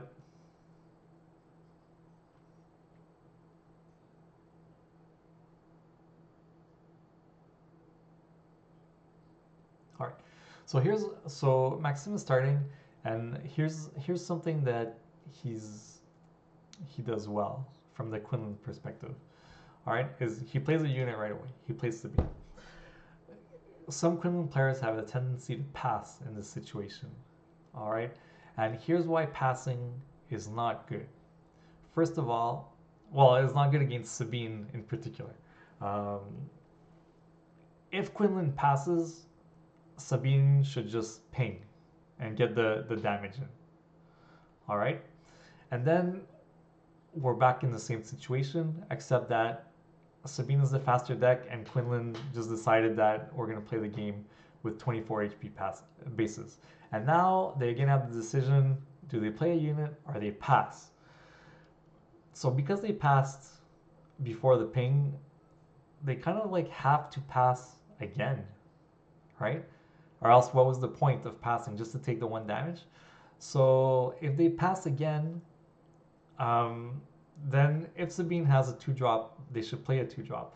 But why passing in this spot is bad is because we're playing 15 um, turn 1 plays. We're playing 14. I was playing 14, sorry. 3 A-Wing, 3 R2, 3 Battlefield Marine, 3 Sabines, and 2 Jins. Right, I was playing 14. So there's roughly, I think it's roughly 87% of the time, 88% of the time, uh, I'll have a turn 1 play. But there's like 12, 13% of the time where I don't have a turn 1 play. And by passing, like not having a turn 1 play is a huge disadvantage. All right. And by passing, Quinlan just says, I don't care if you have any 2-drops. I'm not going to take that advantage when you don't have one, right?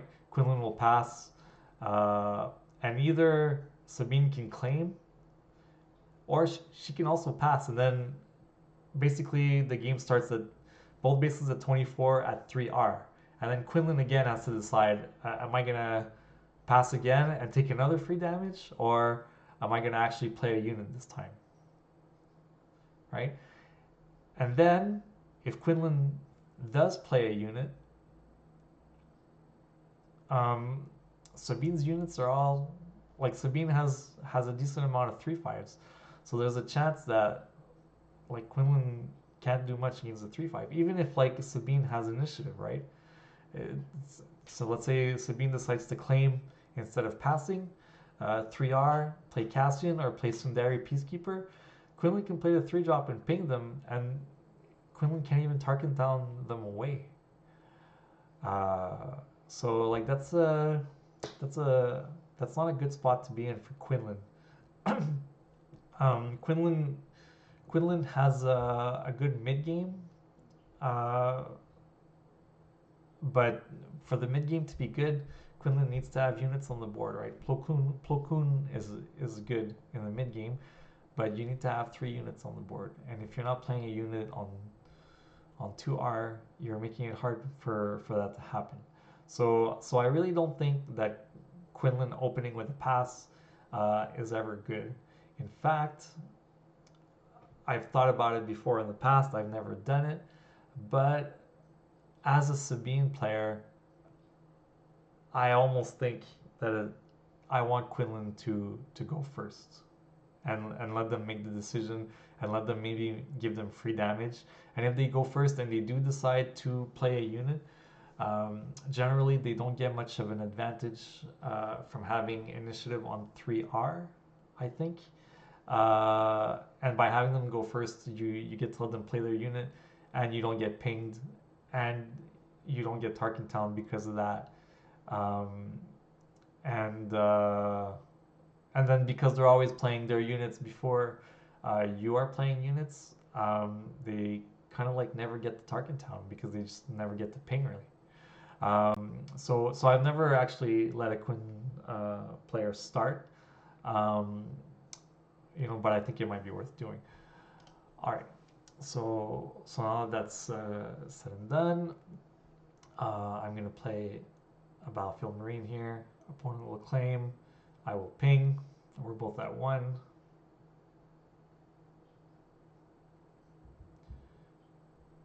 And we move on to 3R. So as a Sabine, I have the ability to race, but at the same time, if I don't think I can race, I'm okay with just managing the board. Um, but it's really hard to keep Quinlan off of coordinate on 5R, especially if you don't have Poe. If you have Poe to defeat Quinlan, uh, it's doable, but without Poe, it's hard. So I didn't see what I drew. I saw that I have a Poe in my hand, but I didn't see what else I have. So Sabine has to decide if she's trading. Taking the trade here, I think, is the right thing. Uh, so because Quinlan took the trade, I'm forced to play my trade drop first. Uh, and this allows Quinlan to start being able to ping my units. If Quinlan doesn't take the trade and goes base, I could go base 2, and then they're forced to play their unit, and I don't have to get damaged again. Plus, I don't think Quinlan just wants to trade base damage because that gives me a huge advantage. So then Quinlan plays red 3. Um, Maxim had 2 red 3s in his deck, I think, and it's going to have a huge impact on this game.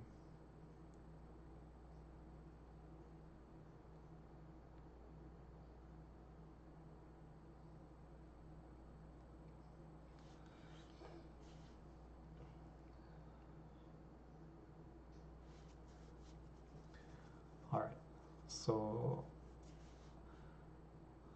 I have initiative.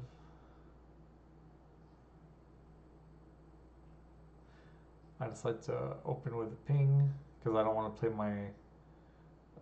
my unit first and have damage taken. And I don't want to attack with Cassian yet either, uh, because there's nothing that can happen to Cassian really, right? If my opponent wanted to waylay Cassian, I'd be okay with it. Opponent attacks with red 3, and I wanted to hold. I want to hold my units back, probably because I have upgrades in my hand, and because I want to trade here. What's my hand? Poe. It looks like I have a Rebel Assault. Looks like I have Darksaber. Oh, so yeah. Yeah, that's an important thing to note. My opponent, I think, has 2 Leias in their deck.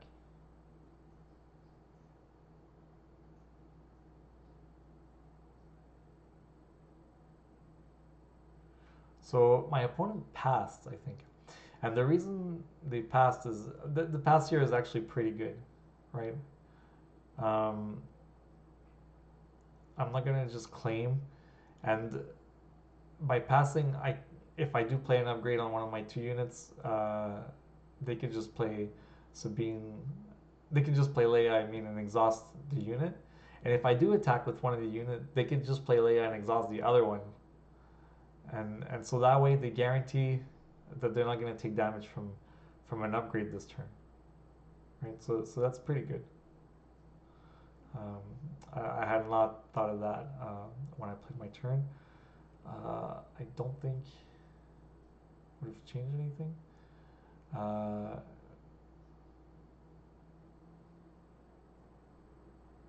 So I'm going to play Darksaber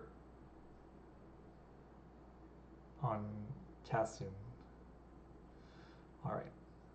So the reason I played it on Cassian here uh, is uh, because Cassian only has 1 damage. Um, if Leia attacks into him, he can't get Tarkin Talent after.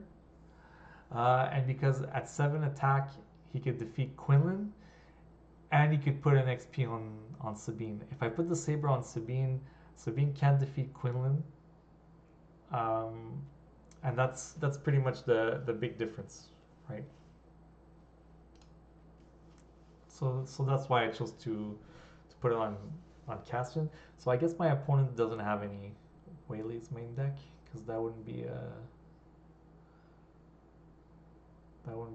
so good if they had Waylay's main deck. All right. So now my opponent has initiative. So like my opponent can Plo Koon here to defeat Sabine. Right. All right, and then that's what I forgot. Because of red 3, Plo Koon defeats Cassian, and I hadn't considered that. I forgot that. I forgot about that. So because of that, it might have been better to just play.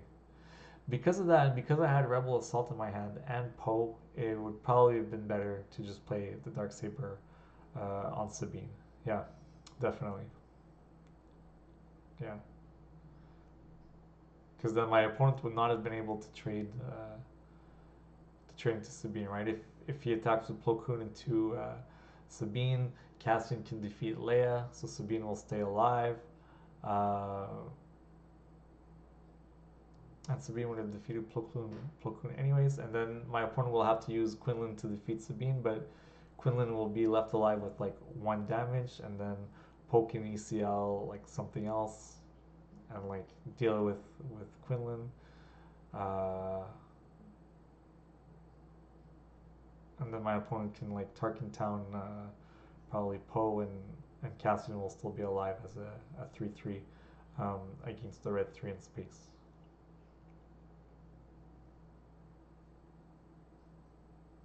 Yeah. Now I'm kind of like stuck. I don't know what to do with Sabine, whether I should attack Leia or not. What am I going to do here? I think I'm going to ECL Poe.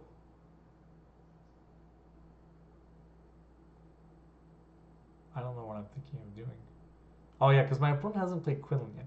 So there's nothing I could do that would let me ECL Poe into Quinlan, right? Because my opponent just has more actions than I do. So I think I'll try to be aggressive here and I'll attack. I'll take the trade. All right, that's okay. I think I'm a bit behind at this point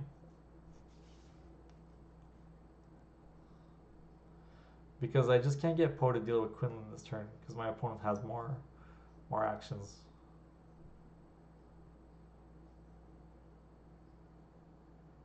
All right, so now I'm not even gonna play Poe. Right, I'm just gonna play K2SO. Opponent will play Quinlan, and then opponent will be able to defeat K2SO. Like again, I played K2SO thinking that Quinlan couldn't defeat it, and then Quinlan will defeat it by just attacking into it because of red 3. So this is like the second time red 3 makes the difference, right? It let Plo Koon defeat Cassian, and now it's letting Quinlan defeat K2SO.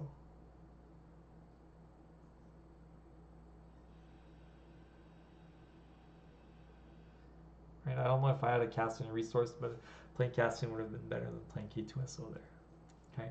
Now I still don't have a good way of dealing with Quinlan because Poe deals 2 damage when you.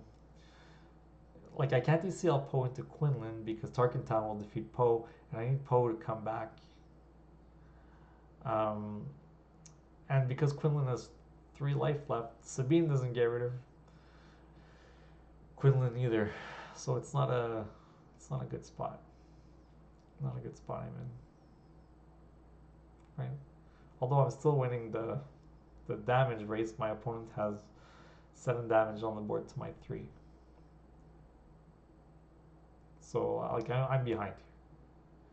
So I think I'm gonna open because I have Poe. I open the turn with Heroic Sacrifice, and I'm gonna just send Sabine into Quinlan.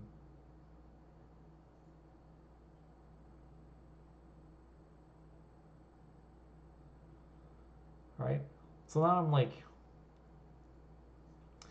So really, I'm like one damage behind in the race.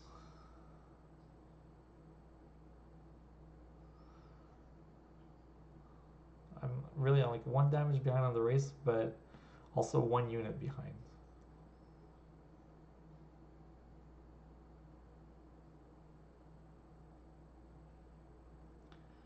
Right, so this is I guess this is a good time to just slam Poe. If my opponent has an answer, they have an answer. What can I do? Oh no, I'm not slamming Poe. Um, do I not have Poe? I think that would have been an okay spot to just play Poe. But I'm still keeping him because I want to use CL. That's not good.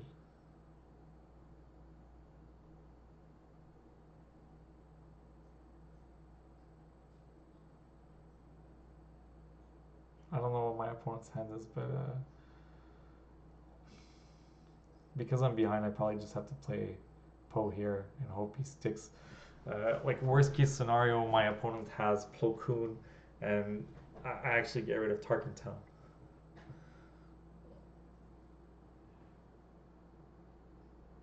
Let's see, because now like by playing Jin, if my opponent has Plo Koon, uh, I still can't do much, right?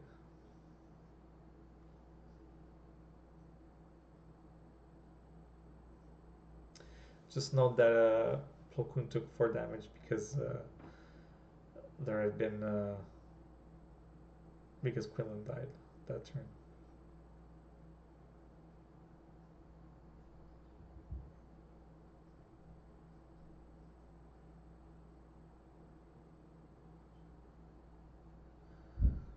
All right, so now my opponent has initiative. I'm pretty far behind on damage, right? I'm like 1 damage behind on the base, but my opponent has like 7 damage on the board. But my opponent's aware that they can die quickly, so they take the trade. Uh, and then I have to do what I think one of the reasons I might not have just slammed Poe. I think I had to slam Poe last turn is if because my opponent could have also had Han on this turn, right? So like I'm really trying not to play Poe because now if they play Han, I'm just in trouble. And then they play Wing Leader. Like there's no, I'm not coming back this game, right? They're just gonna deal 5 with. I can play Wing Leader of my own.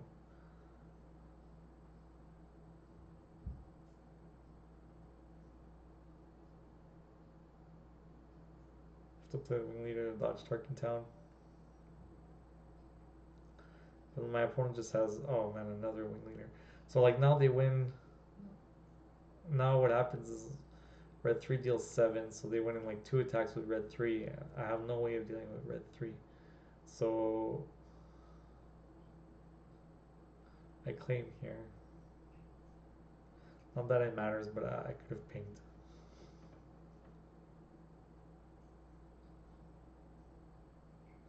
Then I had to top deck Bright Hope.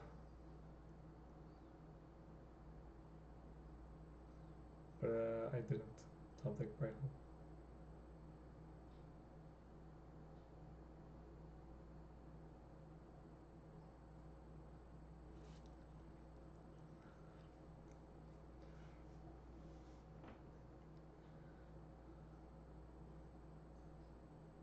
So I pinged that was at 19, and I would have top decked Bright Hope.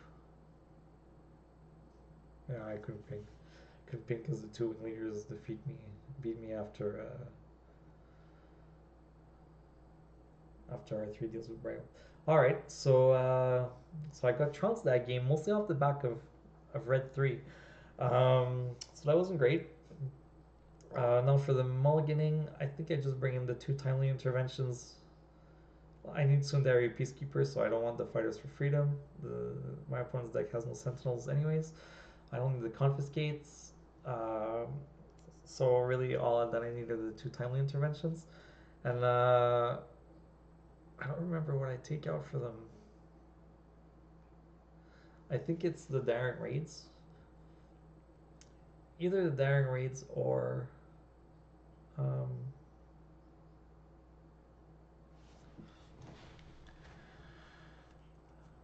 all right, either the daring raids, I think, or the bright hopes. But I want to keep bright hope probably in the end game against Falcon, because my opponent has more space than I do.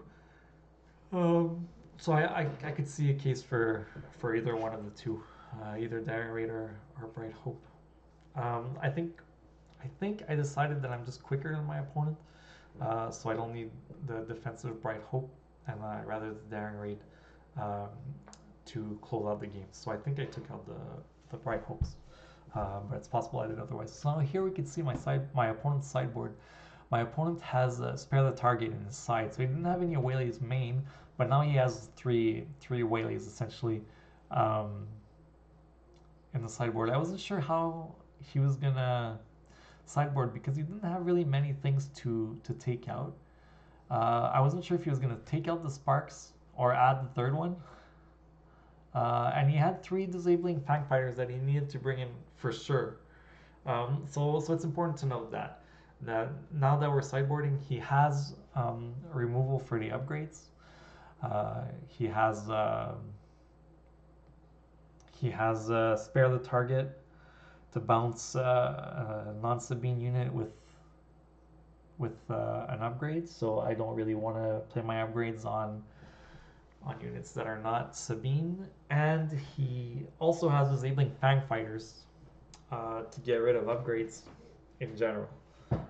So my upgrades are a lot less good than they were. So it looks like instead of taking out the Daring Raids or the Bright Hopes, I took out two Dark Sabers instead. Yeah, because we're taking out the two Dark Sabers, we could even make a case for taking out the three Daring Raids and playing the three four cause instead. I certainly feel that we're the faster deck, and that because of that we could use the for a cause to close out games sometimes.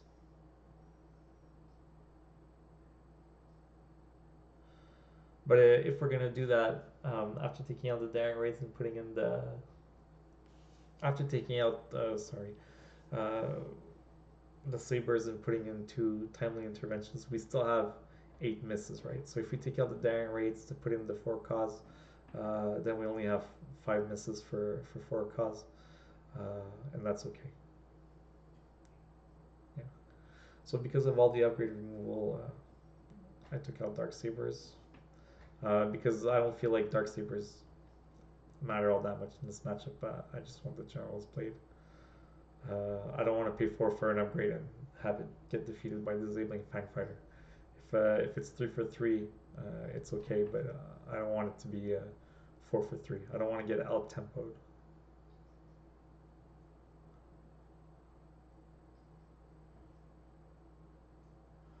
So I decided to go first, and I mulliganed this hand because my 3 resource play in the hand that I had was General's Blade, and I don't think I had a 4. I don't think I had a play on 4 resource. So if I went Sabine, Sabine got pinged, and then Tarkin Town, I had no 3 resource play. And even if she did survive, what if she survives the Yako General's Blade and she gets spare target, or she gets disabling Fang Fighter, and then I'm pretty far behind. Like I said, I don't know how my opponent sideboarded though, so I'm not sure if they brought in spare the target. Probably not. Like they had to take out 3 cards for disabling Fang Fighter, and if they chose to keep Spark and even bring the third one in, then they had to take out 4 cards, and they didn't have that many cards they could take out. Like maybe Grogu. My opponent was running Grogu, but I never saw them play it in all the games that we played. So it's possible that they boarded out Grogu. Um, so I didn't see my starting hand, but I resource Bright Hope because although Bright Hopes are in the deck, I only need them like late, right? So I think I resource Bright Hope and Rebel Assault, right? I had two Rebel Assaults in my starting hand, so I decided I wanted to keep. Um, my hand is three 2 drops and a Rebel Assault. I mulliganed, right? So I had no choice. So I had a choice between keeping two 2 drops and two Rebel Assaults, or three 2 drops and a Rebel Assault. And I decided to keep the three 2 drops. Now I thought about pinging going first to force him to make the decision again, uh, but because my hand was not great, I decided I was better off playing what I felt was my worst unit and getting it defeated by Tarkin Town. And then, hopefully I draw something to do on 3R and then I could play 2 units on 4R.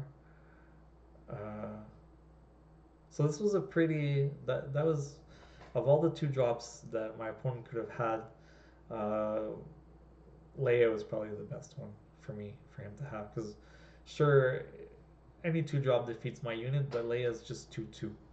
And now Tarkin Town is out of the way, which is like something like last game.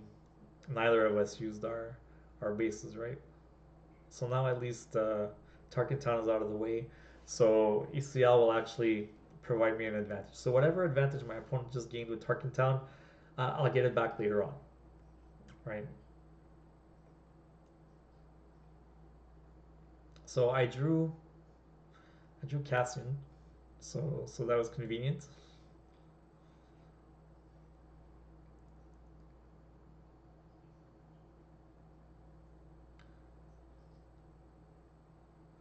Opponent plays Ezra. I and pings Cassian, uh, and then I just claim here. Opponent hits me for 2. All right. So now, if I have a way for Cassian to deal with Ezra, I'm in a pretty good spot, I think, because Sabine will be able to deal with Leia, uh, and so he's only gonna have like 1 unit going into 5R, right? Uh,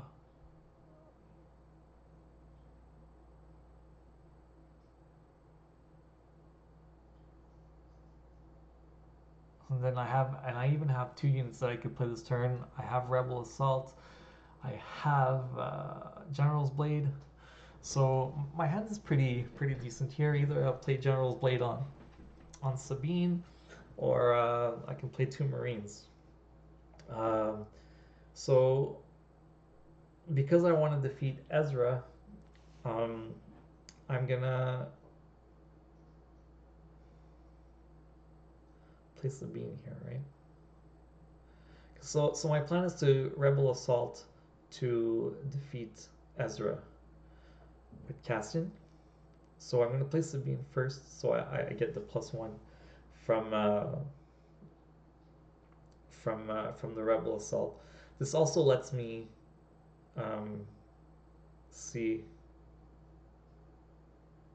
uh, what my opponent's gonna do. So my opponent sparks and takes away the General's Blade, which is not great because I was gonna Rebel Assault and General's Blade, and now I'm just gonna have to Rebel Assault and play 1 Battlefield Marine.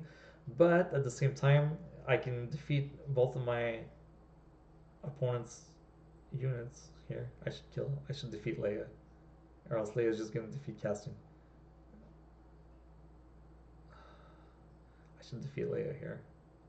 My opponent only has 2 resources. Yeah, they're probably not gonna. Yeah. All right. And then my opponent can't play a 3 resource unit this turn to ping Castian and finish him off. All right. So see, so now I'm in a good spot, right? 3 units to 1. Except I don't have Poe. I need Poe here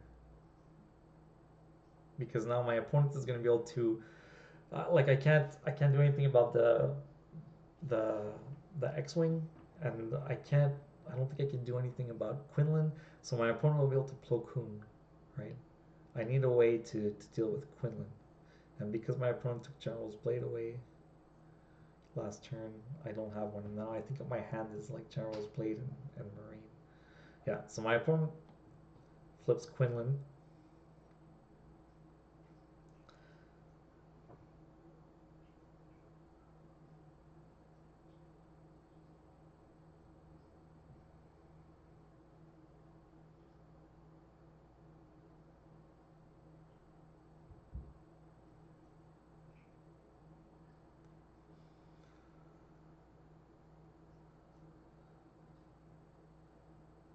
Oh, my opponent doesn't fit Quinlan. I guess they don't have Plo Koon. Like just flipping Quinlan here is really strong, right? If if I don't have Poe. If I have Poe, they're in for a rough time, anyways, right? Because if I have they flip Quinlan, I have Poe. Quinlan dies, and then if they have Plo Koon, they kind of like need to send Plo Koon into Poe, and then I just have 3 units to their one, and I have a huge advantage, right? So he plays Plo Koon first, right, and then he defeats Sabine, right? All right. So I don't have Poe, and I know I don't have Poe, and I know that he can't he can't do anything about um, General's Blade this turn.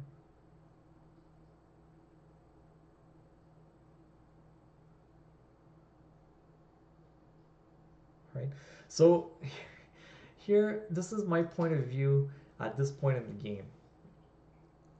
I know I can't deal with Quinlan, and I can't even deal with Plo Koon because Plo Koon has 4 hit points remaining, right?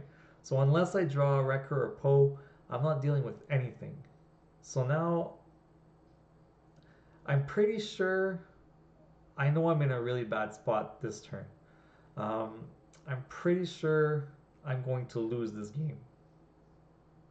All right, like if Quinlan Voss comes out, defeats like the Marine, I don't have much of a board. Uh, so I don't have very many options. I could I have to play the General's Blade on someone, but whoever I play it on, Quinlan can defeat the other unit. Um, and then I could use whoever I play it on to maybe defeat Plo Koon, but even then it's not great, right? So I'm gonna decide that I need to race this game.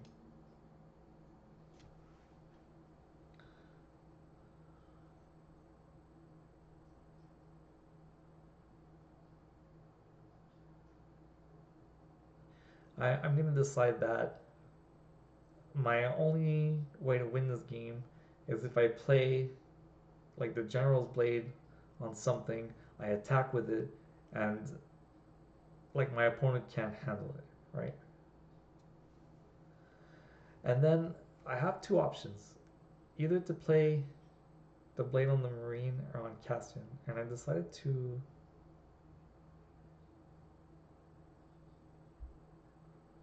Makes more sense. What was my reasoning?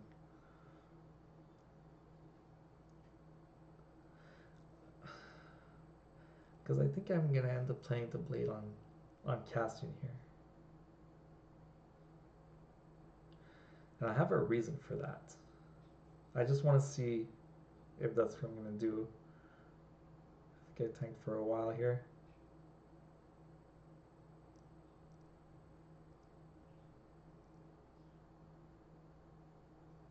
Because I think people were wondering why. Okay, so I didn't do it. All right. All right. So I attack with Cassian.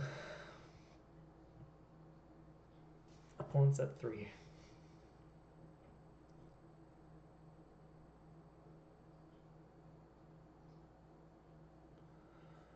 Opponent puts me at 4. Play the Blade.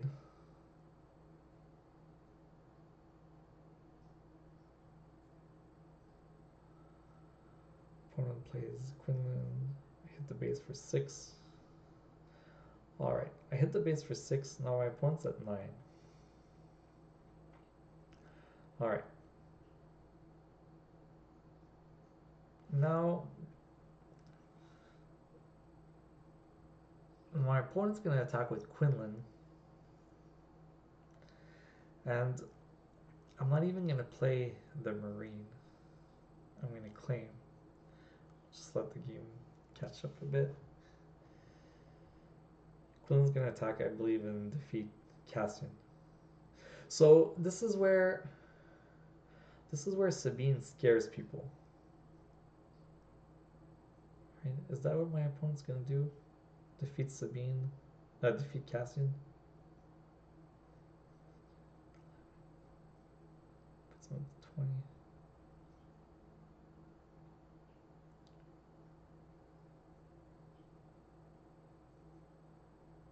Alright, he defeats Cassian. Alright, so just there, right? Let's say my opponent hits my base for 3, right? I don't think, like, I'm not sure if my opponent had to trade there. If I have Rebel Assault, I just put him up to 20.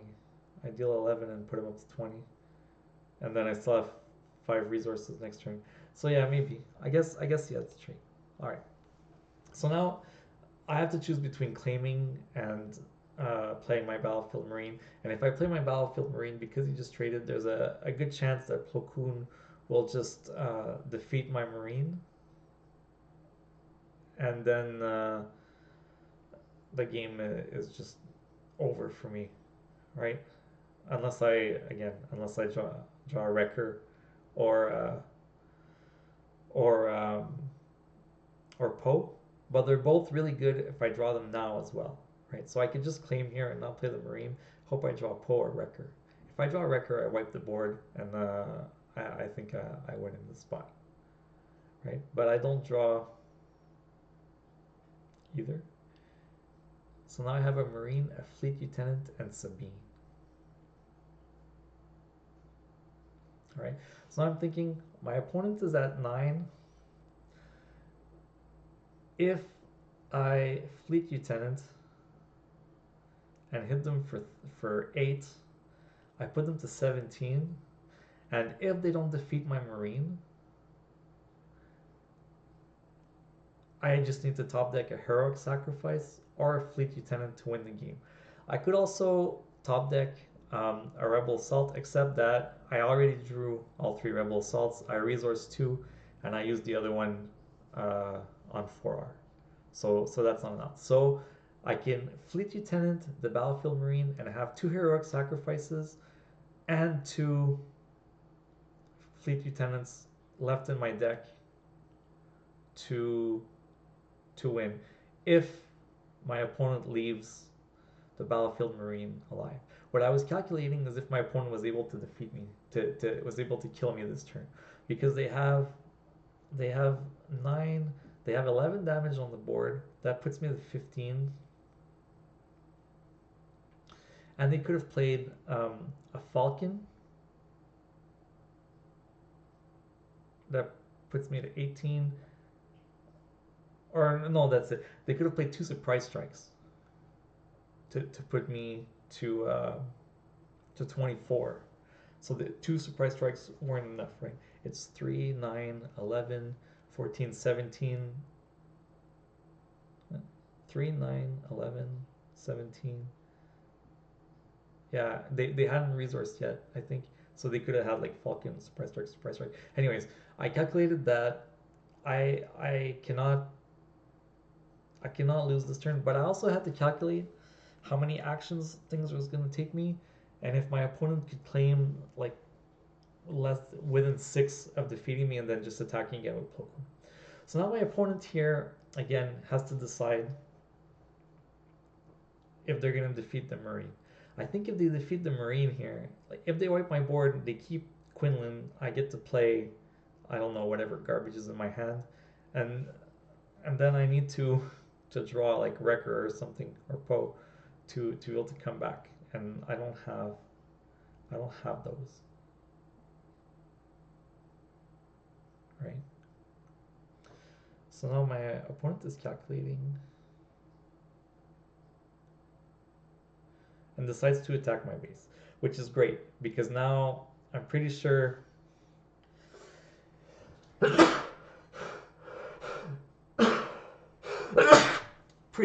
I'm gonna have the chance to draw what I need. So I play another unit because my opponent can't just claim here. Um, if my opponent claims here and then trades Plo Koon into the Marine, uh, I'm probably okay. All right. So now my opponent hits me. I'm at 13. I think the damage on my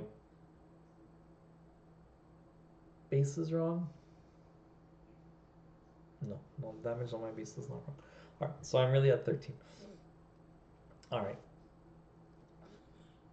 So I think here I'm thinking uh, if if I can ping or not. If the ping will make a difference, uh, and it won't, right? Either I get the +2 damage to win with the Marine, um, or I don't get it, and and I don't win, right? Because everything I have in my deck that will let me deal more damage lets me deal like +2 or more, and I don't think like I have no way of dealing seven seven damage, right?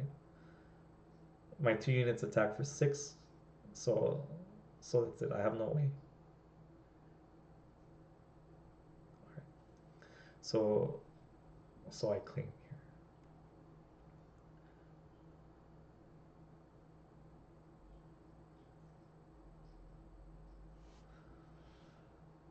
So now this is where it gets interesting too. My opponent puts me up to 17. And then they have Falcon. Falcon puts me up to 20. Alright. And now because I didn't ping, they have one card in their hand. I don't know what it is. But they need, alright. So now if I get Heroic Sacrifice or Fleet Lieutenant, I just win. If I don't, and I draw a Wrecker instead, I can ECL Wrecker to defeat Plo Koon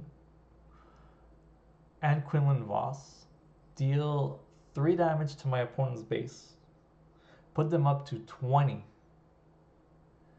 and then they need a pump to win. If they have a pump, they win. If they don't, I win. So that's what it boils down to. So I have 4 outs to outright win the game, and 3 outs to force my opponent to need to draw a pump. Actually more than that, because I could draw if I draw Poe, I could ECL Poe into Plo Koon and discard a card to deal 2 damage to the base, put it up to 19.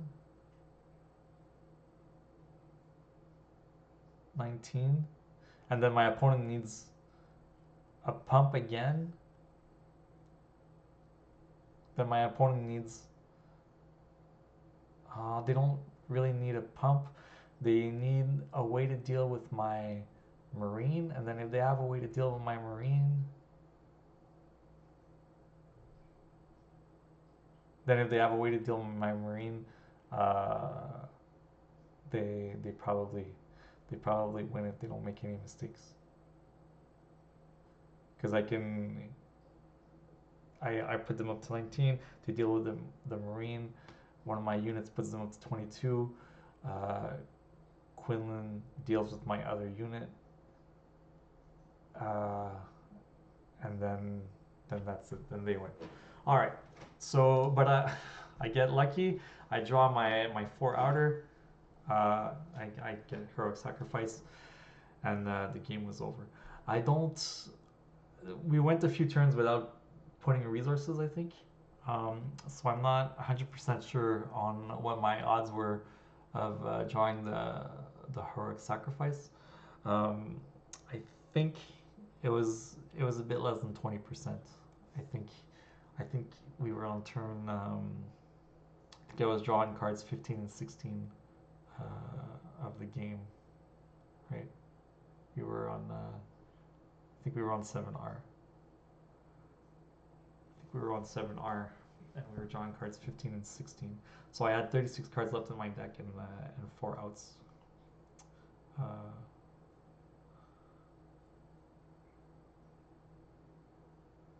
yeah. So now it's 1-1, and we go play a third game. I don't think I'm going to change the way I sideboard for this third game. And ironically too, I don't know. My opponent drew his cards, but I don't think he really registered what he drew because we discussed while we're pile shuffling and all that. Um, what would have happened if I wouldn't have drawn the heroic sacrifice?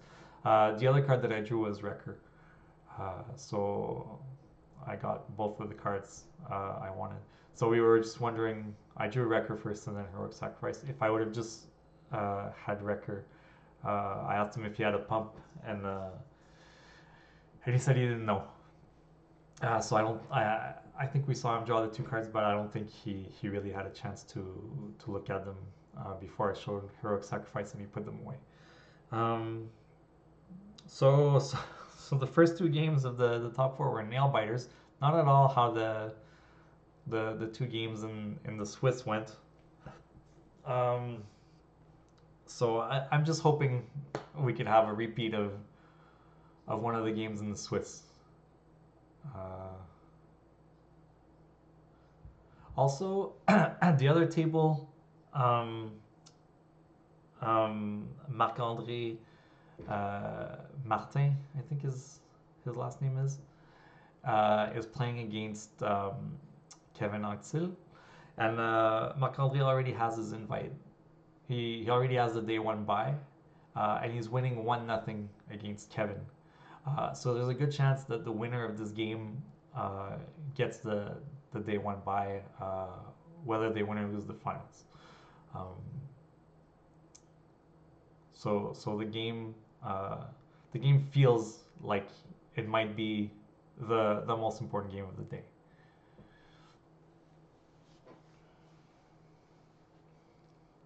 So I'm checking my sideboard again. I'm deciding, do I want to bring back the Dark Sabers? Is there anything else I want to bring in? I think I'm going to decide to bring in... No, I decided not to. I'm considering bringing in the Fighters for Freedom, because there's a decent chance that my wing leaders and my fleet lieutenants don't get to do anything on 3R. So now I'm considering it. I don't remember if I actually did it or not. It looks like I decided not to. All right, but that's what I was considering there. Whether I should play the Fighters for Freedom, so that I have less turn 3 whiffs if my turn 1 unit is defeated. And then this video is pretty long, 2.5 hours. All right, I'm just gonna skip ahead to the beginning of this game. Did not expect this video to be this long when I started making it. All right. So my opponent decided that they wanted to go first. We draw our starting hands, and I think we pretty quickly mulligan because neither of us have anything to do on turn 1. I already know I'm going to mulligan. I just want to let my opponent make the decision without them knowing if I'm going to mulligan or not.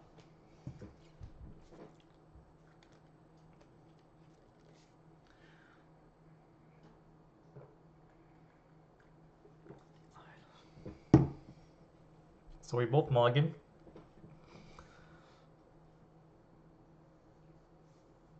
I don't have the timestamp for when the game actually starts.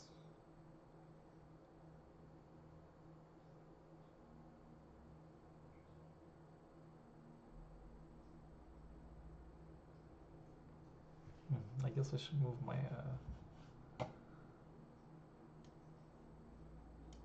cam back.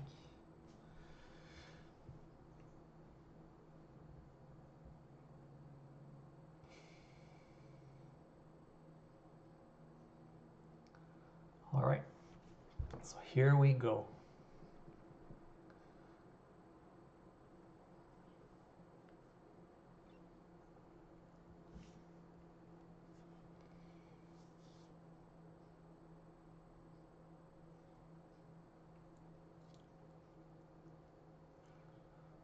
Right, we can't see my hand. Looks like I'm resourcing Jin. Thinking about resourcing Jin. All right. Looks like I resource Jin and something else. We don't know what my hand is or anything. All right. Opponent goes first and sparks. Now I regret resourcing Jin, but that's okay. That's not a terrible thing because I have Peacekeeper in my hand, right? So my opponent won't be able to target down my 3 resource play. And I don't even want to claim initiative. I decide I'm just gonna ping, right? You know, you play your dude, and you won't get to ping my Peacekeeper. And then after you claim, if you want to target down my Peacekeeper, fine, but I'm gonna get to hit you for 3 first. And if you decide that you want to attack it to my Peacekeeper so you can target down it, I also have the option of just re-attacking your unit and defeating it with the Peacekeeper, and then you don't get the target down. Alright, so opponent plays Ezra. So I didn't see what I drew here, but I get to play my Peacekeeper. Opponent claims, I ping.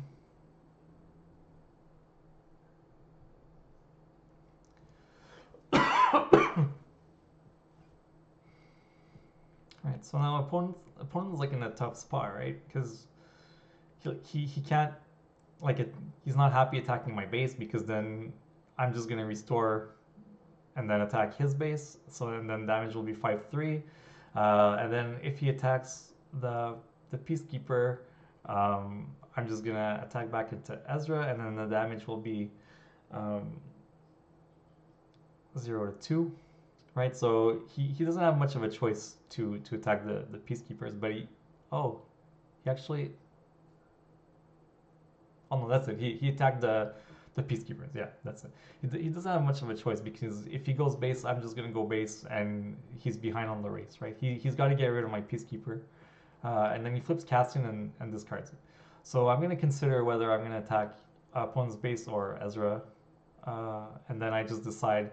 I have another Peacekeeper in my hand, and Poe and K2SO. So I'm just gonna take the trade and restore. So now I have, basically we're starting the game on 4R, and I have a 2 damage advantage, right? But I have Poe for Quinlan. Opponent plays Kira, so I'm gonna show my hand, and opponent is gonna say K2SO here,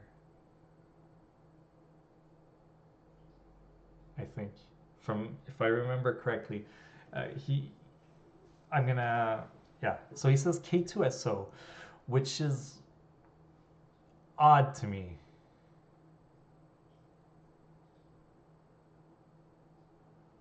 So I think I could just play Sabine here and wing leader Sabine.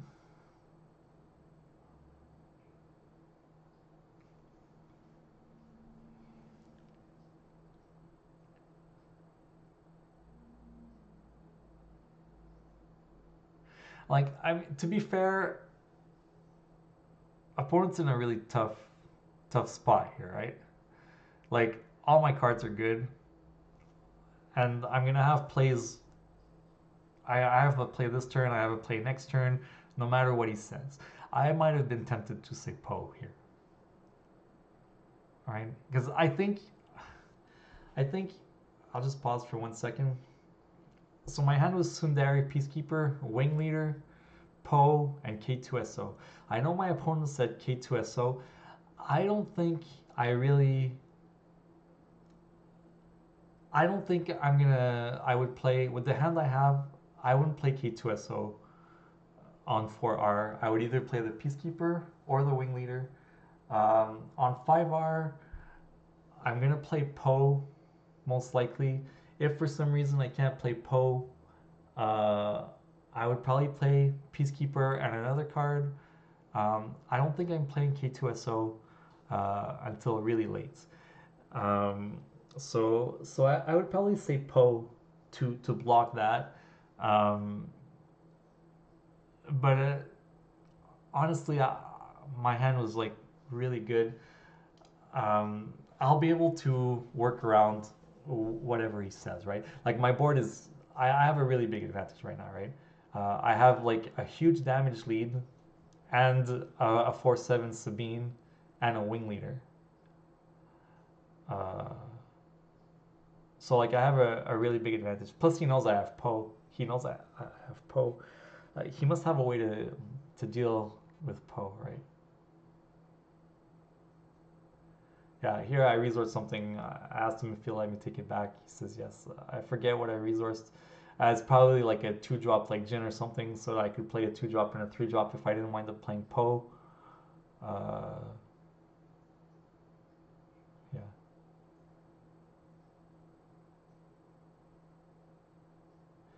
I don't think it would have mattered much if he let me take it back or not. I have a pretty huge lead. Something has to go seriously wrong for me to lose the game from now on, right? Right, so he taps Sabine, which is fine. I mean, I have a pretty big lead on the race. I don't need to. I don't need to. You know, I don't need to do anything. He's gonna have to tap Sabine a lot of times if he wants to get back into this game, right? So I could just attack with the wing leader, force him to. Here you could probably attack with Kira. Now another important thing is that he can't Plo Koon anymore, right?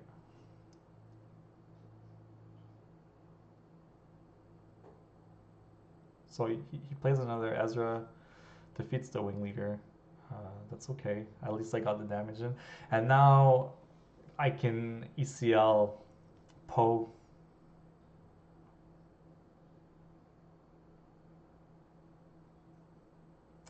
Do I choose to? That's it. I could ECL Poe, but there's really no point, right? Opponent's tapped out. And so, like, he's already played Leia. And my reasoning here is he hasn't played Quinlan yet, right? So I think what I'm going to do is put General's Blade on Sabine, with my reasoning being that he hasn't played Quinlan yet. If I play the General's Blade on Sabine, Sabine's going to be 7/10, and he can't afford to not claim here, because if he puts out Quinlan, then I deal 7 damage. He's at 17. And he still has no way to deal with the 7/10 Sabine.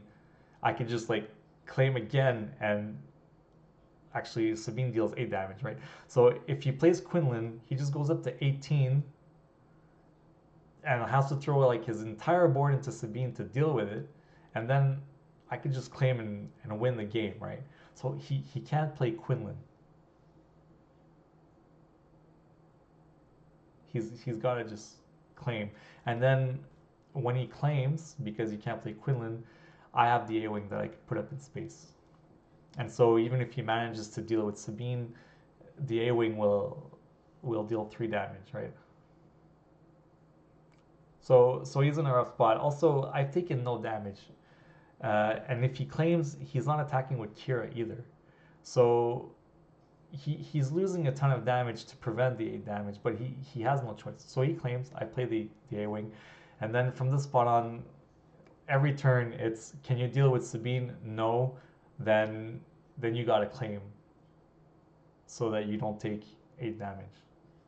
And he doesn't have much to deal with Sabine, right? He has Leia. He can maybe play a disabling Fang Fighter to defeat a General's Blade, but then he still takes like 5 damage. So those are his options really. And he's already played a Leia, so I think he's only got one more Leia left in his deck, and he's got 3 disabling Fang Fighters, and that's it. That's it. And then meanwhile, everything that he's using to deal with Sabine is not dealing damage to me, right? It's just stalling, and I have my resources to just start putting more pressure, right? So the turn starts, and opponent doesn't have much choice. Plays disabling Fang Fighter on the General's Blade. No problem. I have another one in my hand, and I think I'm just gonna play it again. Like I'm just calculating now, right? And I know he doesn't have a better way of dealing with General's Blade, uh, you know, because he didn't. Oh, so I attack base because I have Poe. I guess I want him to play Quinlan so I can defeat Quinlan and the disabling Fang Fighter at the same time, and deal 2 damage to his base maybe. So he's at 50. Right, I'm guaranteed to put in the damage from the A-wing, I think. He could spare the target, the A-wing. Right? He could spare the target the A-wing if he decided to board them in. I don't think he's boarding them in ever. What did he pay 3?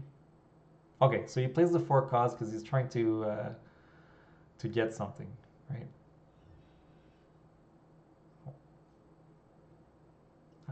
I take 3, so I'm at 7. All right.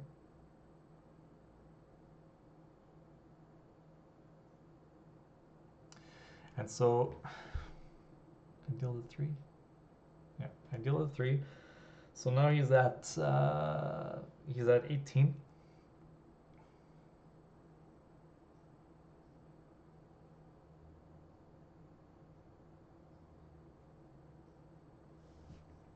He's at 18, and now he attacks Sabine, and I think Sabine's taking 3 damage.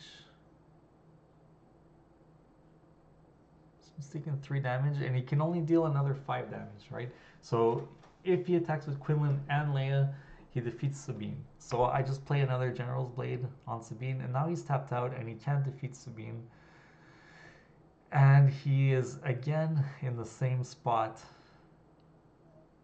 of he can't really deal with this, right?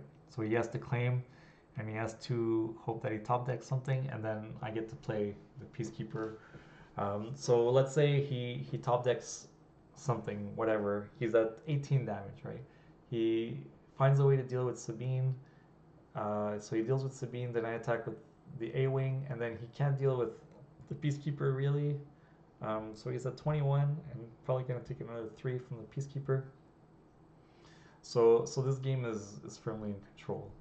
I think I'm going to remind him that he's at 18 damage soon.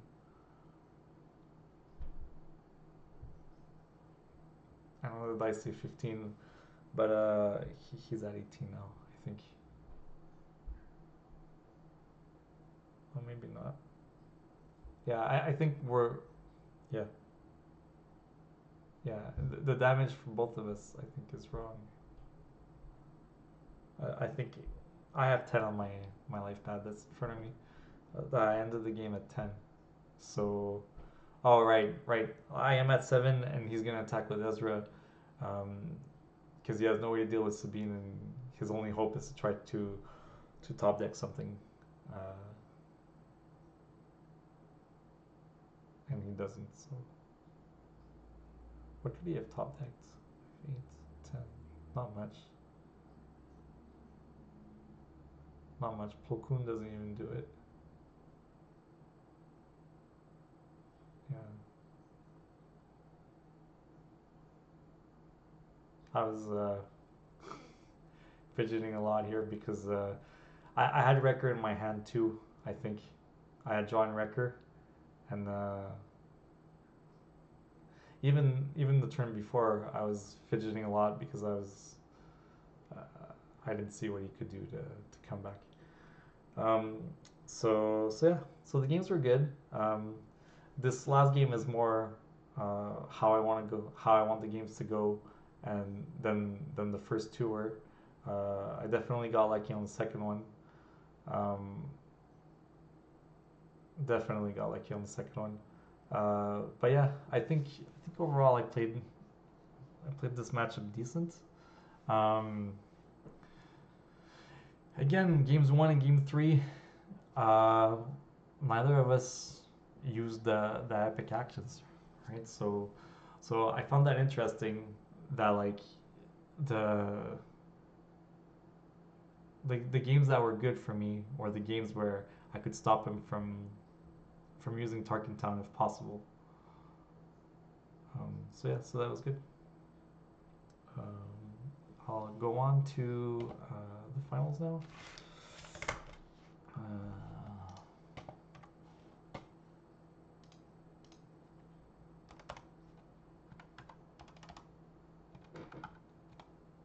all right.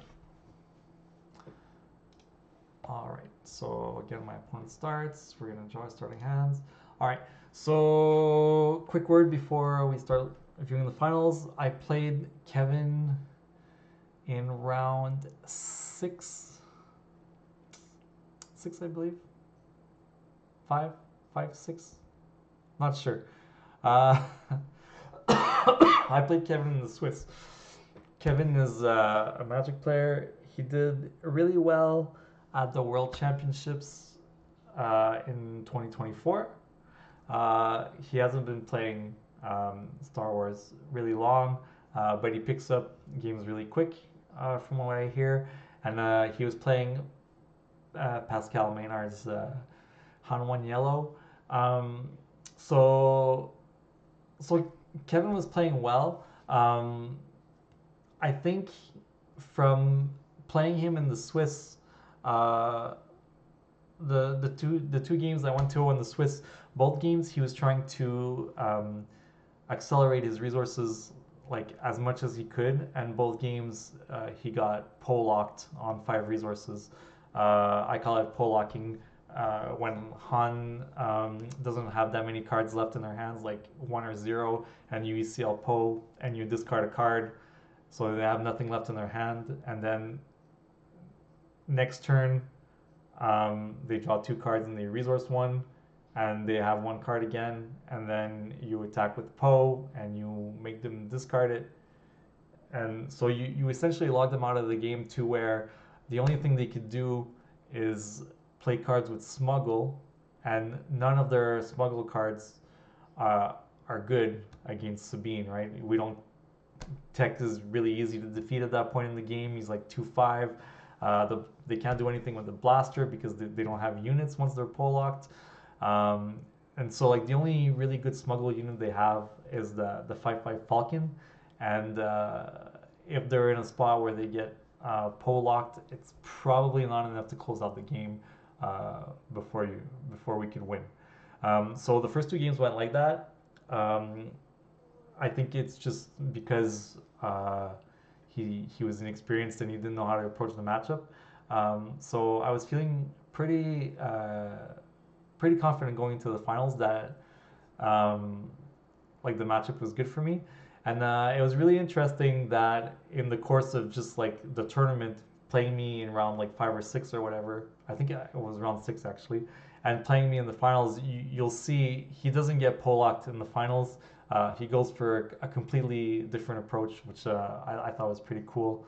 That he was able to, I think, discuss the matchup with Pascal, and they were able to change their strategy just off of those two games. I thought it was pretty interesting. So we'll start. Kevin has initiative.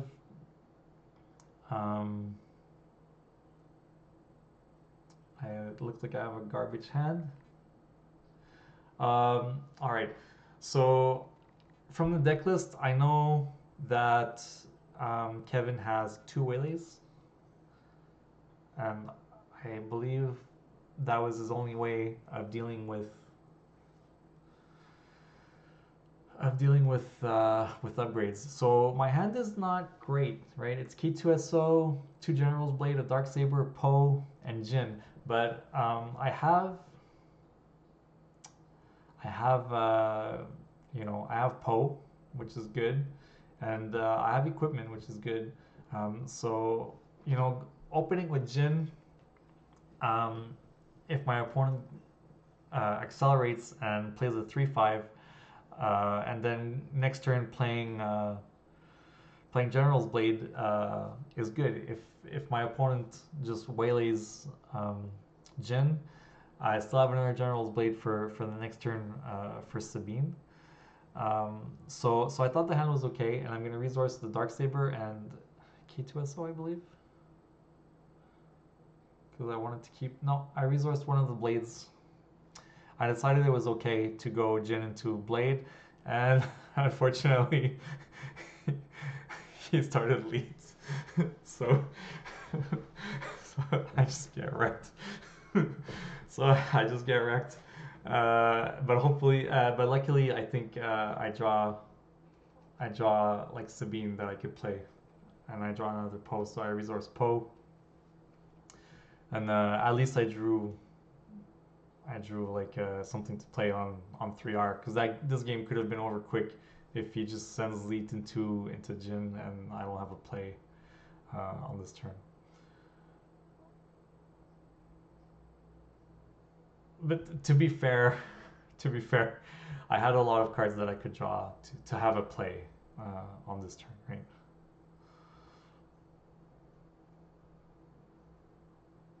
All right, so he takes out Jin. I play Sabine. He gets to play a 3-cost unit. He plays Tech. All right.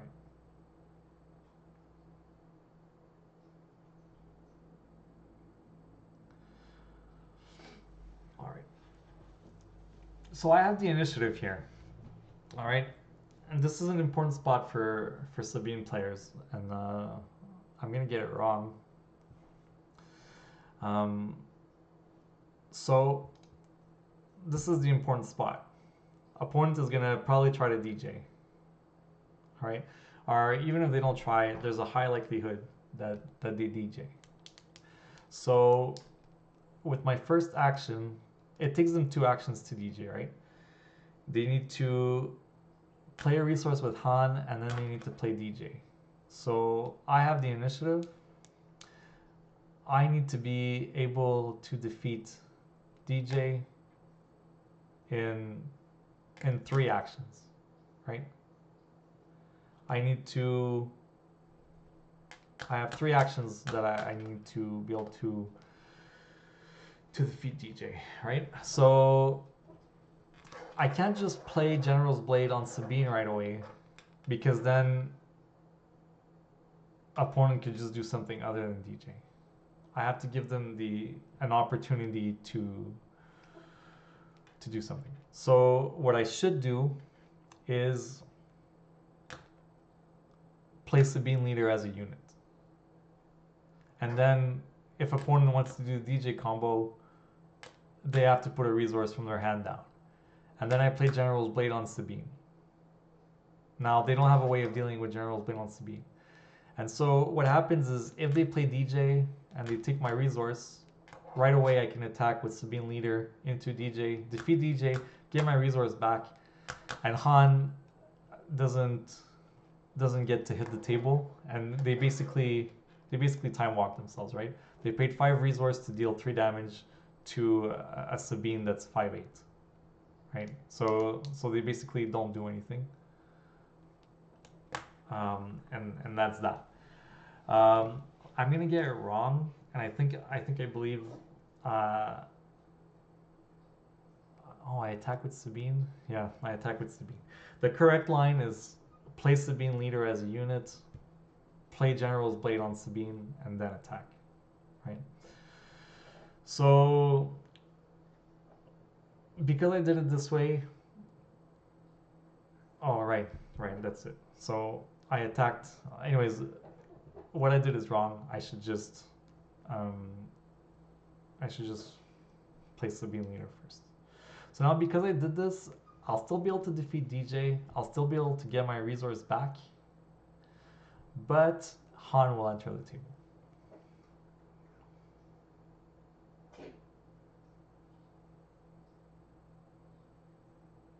So he gets Han into play um, at least one turn early, right? Because of this. So I miscalculated the actions. For some reason, in my head, I was just worried about defeating DJ, and I was like, oh, if I attack with Sabine first, I'll still be able to defeat DJ and get my resource back, which is correct. I just can't stop him from playing Han, which is not good.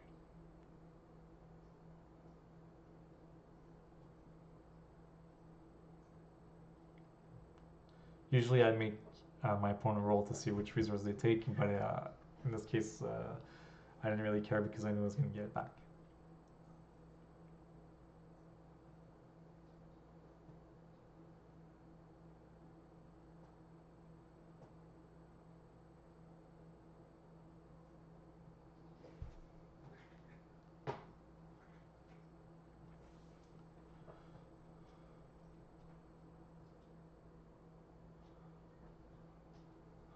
All right, now there's something that Kevin doesn't know, and usually I would have said something.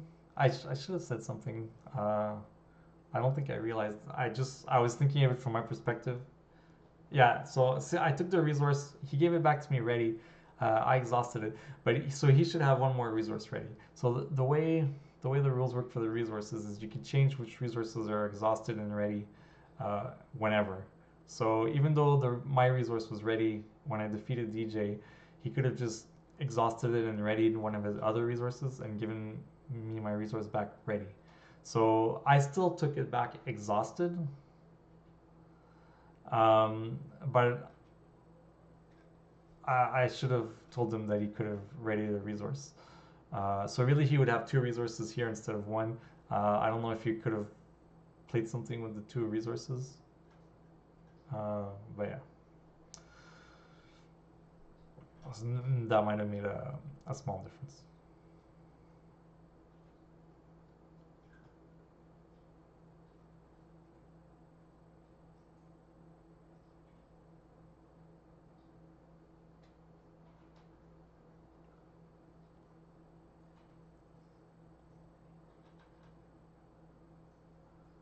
Um, so now imagine this board if Han isn't there.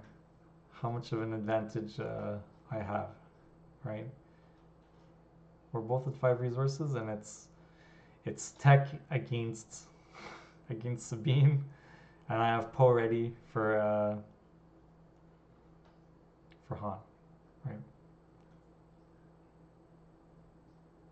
But I mean, like anyways, my hand is really good at this point, anyways. So he's got 2 cards in his hands, I believe.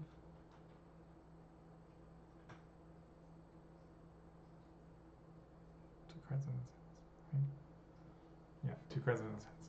So here I'm just gonna sail Poe into Han, I believe. Discard a card to make him discard.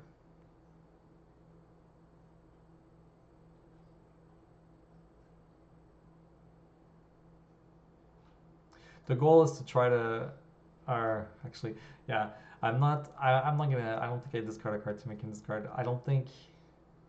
I think I know that I can't Poe lock him at this point, and he has tech anyways. So even if he has like 4 cards in his hands, yeah. So there's no point in making him discard a card because he's not gonna get locked. Uh, so, um, so yeah. So because of that, we're just DCLing, not discarding anything because the 2 damage, the 2 damage anywhere isn't relevant. And I want to keep the cards that are in my hand because this game might end up going long, right? Um,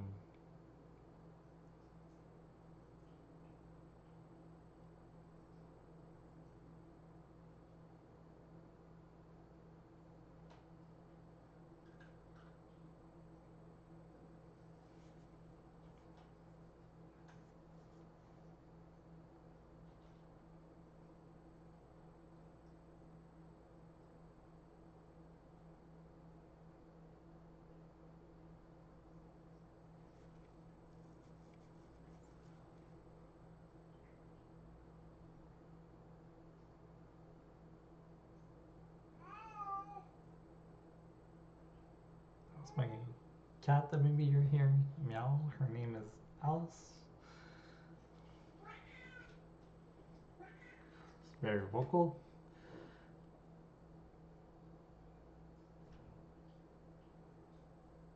All right, so Kevin attacks my base because he doesn't really have any good attacks. Like he could have taken out Poe, except I guess he wanted. There's cards that he really wanted to smuggle.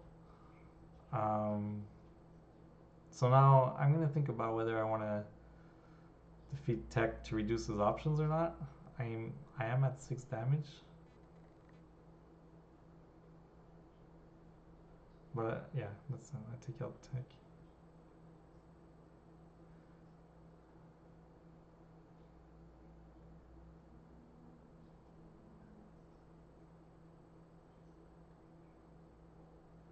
I just want to control the board at this point.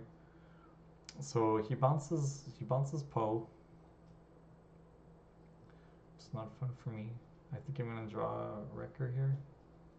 Yeah, I drew a Wrecker here, which is good because that bouncer was gonna be able to defeat Sabine.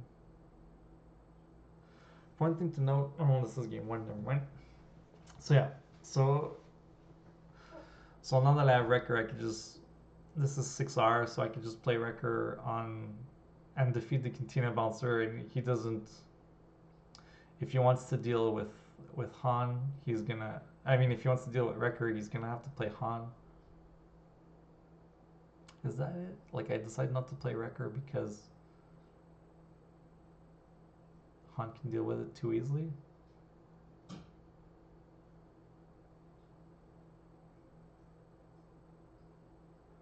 Oh, that's it. I play Wrecker.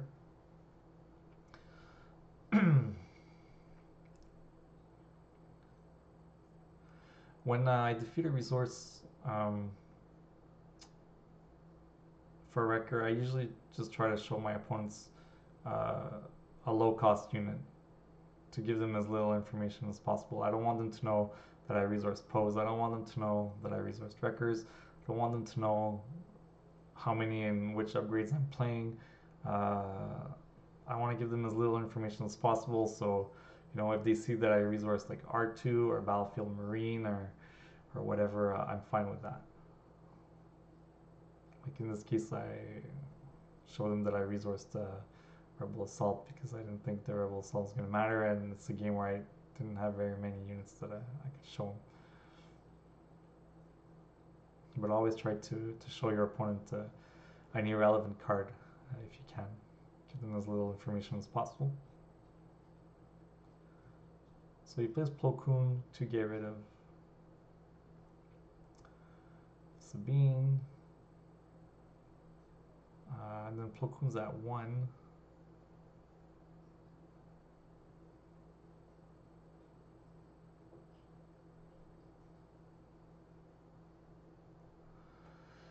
So how are we going to get rid of Plo Koon? We can just attack into it, right? And then he takes 6 overwhelm.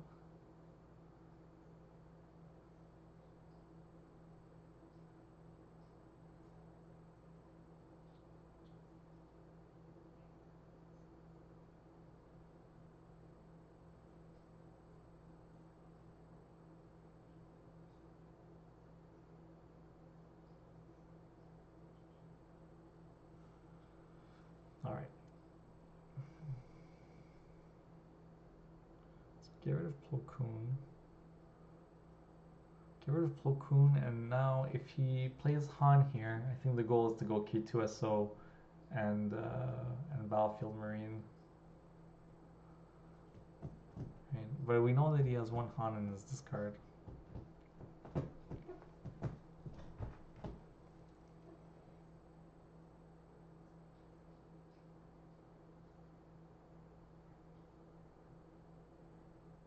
Because Kira, I think he's gonna say K2SO. I'll get him to put a piece of paper too. Pretty sure he says K2SO. This was like a pretty weird tournament where I think I played against Han 1 Yellow 3 times. I think my opponents played... Oh no, and Quinlan Tarkentown also had Kira. So I think my opponents played Kira against me 3 times if I remember correctly. And all 3 times I think they said K2SO. Of course I'm saying that and it's probably going to end up saying another card. Oh, yeah, that's it. I think every single time my opponents played Kira, they said K2SO, which I found pretty interesting because, well, in this situation it was good, right? Because I was going to play K2SO in Battlefield Marine, and now I was stuck playing like 2 Battlefield Marines or something. Oh no, I could play Battlefield Marine and General's Blade. But he has 3 resources left, right? Yeah. I could play Cassian, right? Yeah. Alright, I think this is the one I saw in the chat where people were wondering why I played the General's Blade on Cassian, yeah. So I'm going to play Cassian here. Alright. To see, my opponent still has 3 resources left. They could waylay or something. Right? So I wanted to see... Like, playing Cassian doesn't commit me to anything. Because I could still play General's Blade. I could still play Battlefield Marine. So, like, I'm not committed to anything here.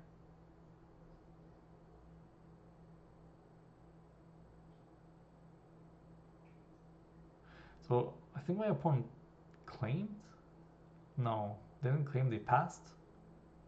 They passed, right? They passed, and now I'm not really sure what to do.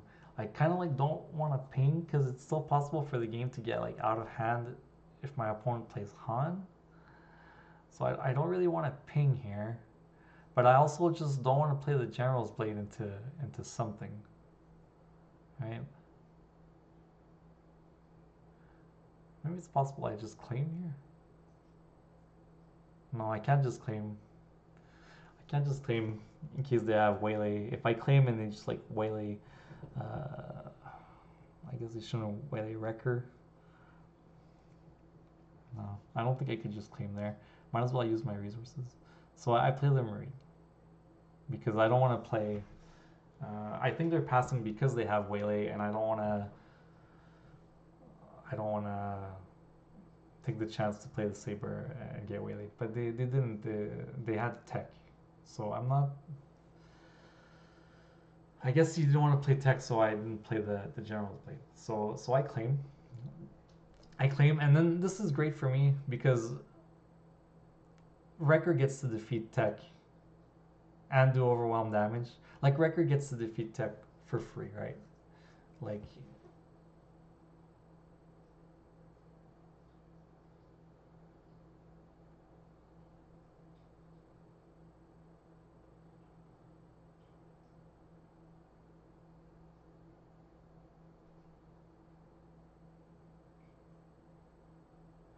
so Wrecker defeats tech for free. That's I'll take that trade every time.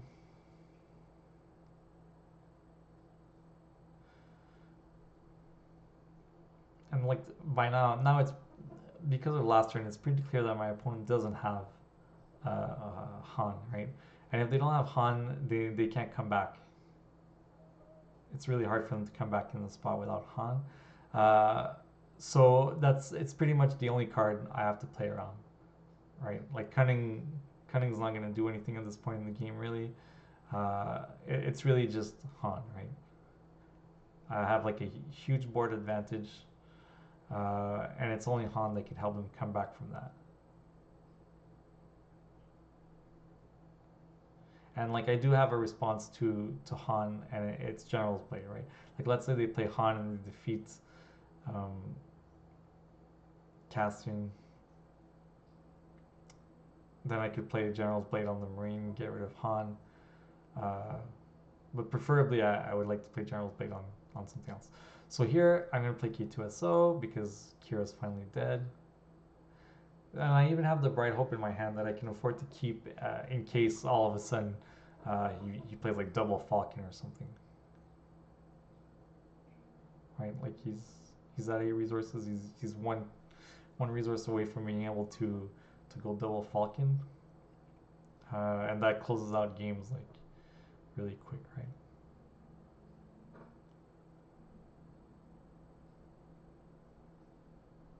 Right, so what am I thinking about here? I think what I'm gonna do, right? Because I think what I'm considering is if he plays Han and he defeats Cassian, then I have to lose the Battlefield Marine to defeat Han. But if I play General's Blade on Cassian here, then he's forced to defeat the Battlefield Marine with Han, and then Cassian could defeat. That must be the spot where people were wondering why I played. All right, so I attack with Battlefield Marine. Guess I'm trying to get him to use his resources. I was just trying to think if he has Han, what's the worst thing that he could do here, right? And I guess I decided in the end that I didn't care if he keeps trying to play tech.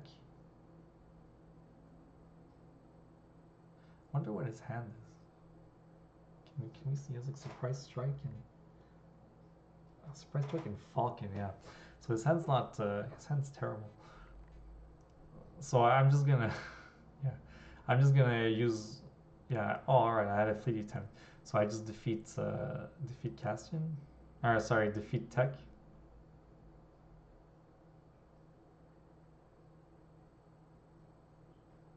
And he plays the Falcon. And then here I could play K2SO.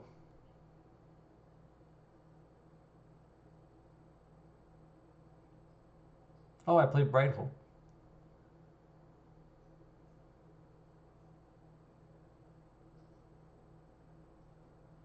Alright, that's fair. I guess I feel like I have such an advantage that I just want to prevent the damage. And then, yeah, I want to prevent the damage from the Falcon, but I ping the 1. Alright. Alright. Not sure I agree with Bright Hope here, and K2SO is probably fine. I mean, I have a really big lead, right? And my opponent, like, well, I guess because he's played all 3 techs this game, right? So he just has the 2 cards in his hand. Yeah, I think we see all 3 techs in his discard. So yeah, so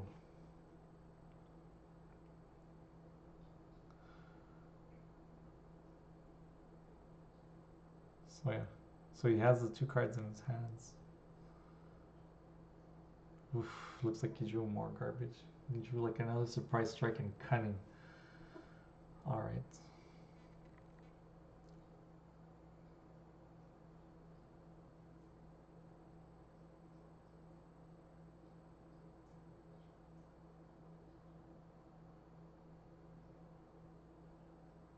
Yeah, I guess I was saying like he's still locked himself by he was locking himself by just resourcing and surprise striking there, but his cards were bad. He had nothing else to do. Spark wasn't going to do anything when I had like a 500 card hand. All right, so he tap and +4. Do I have a Daring Rain in my hand? No, I don't have a way to deal with this, so I could play K2SO.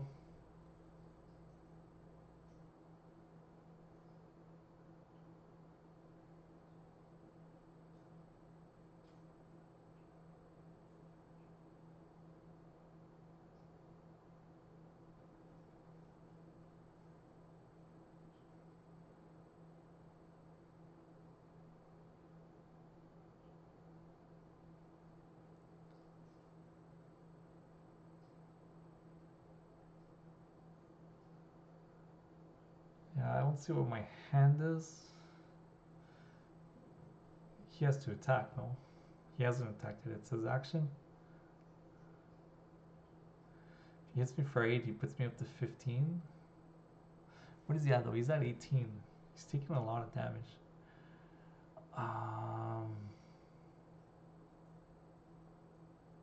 He has one card in his hand.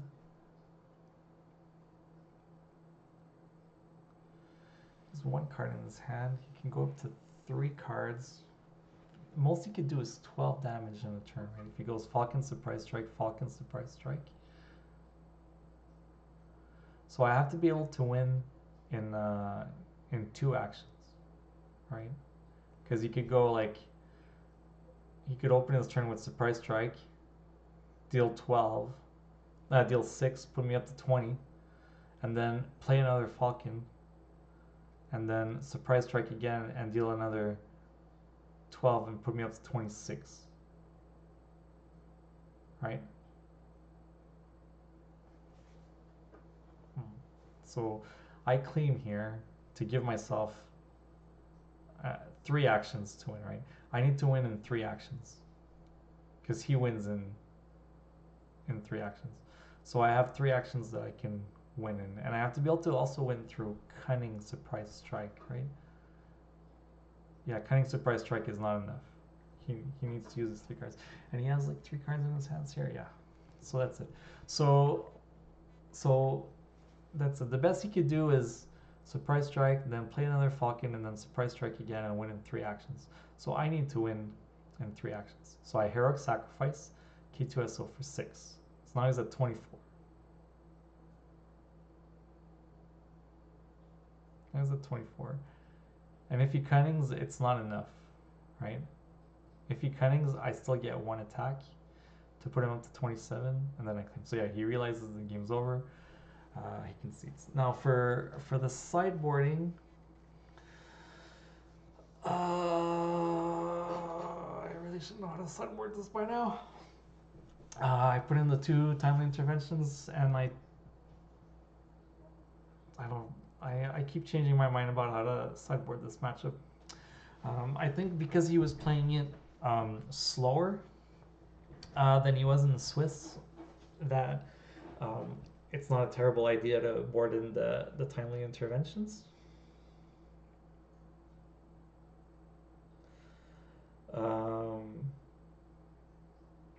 But what would I take out? Right. So again, in the sideboard, I think main deck he had 2 waylays to deal with what's it called? With upgrades. And then in the sideboard, he had 2 A New Adventure that I wasn't sure he would bring in. I felt like he should bring them in because it's really good with Falcon to close out games. So I felt he should bring them in. I didn't know if he was going to, but because of that, that's more cards that he could use to remove upgrades. And so I might have boarded out 2 Darksabers for the 2 timely interventions. I might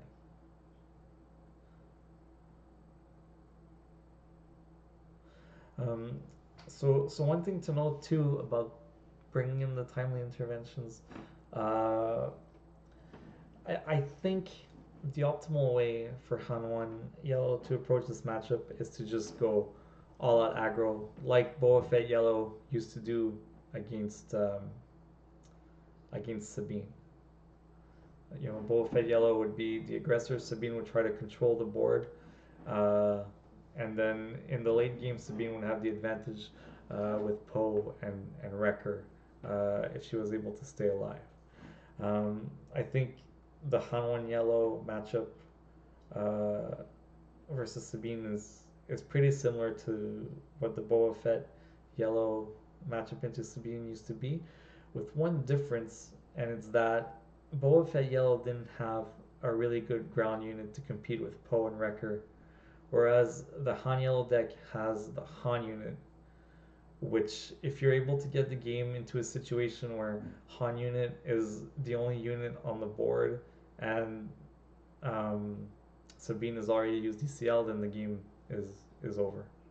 Uh, so um, so usually the Han 1 deck wants to go aggro, and then if Sabine does manage to control the game, they could still come back uh, through Han. And they also have really good space. The Falcon, the 6 cost Falcon in space is super good. So if people approach the matchup that way, um, timely intervention is, I want to say it's necessary to get rid of the Han unit clock, but at the same time it's really slow and it doesn't help you win. And you gotta, whereas like once you stabilize against Boba Fett Yellow, back in the day you had like a lot of time to just win the game. When you stabilize against Han, you have to close the game. You have to turn the corner, and you have to turn the corner fast. So I think I'm considering putting in timely. Like I said, I could see timely going in.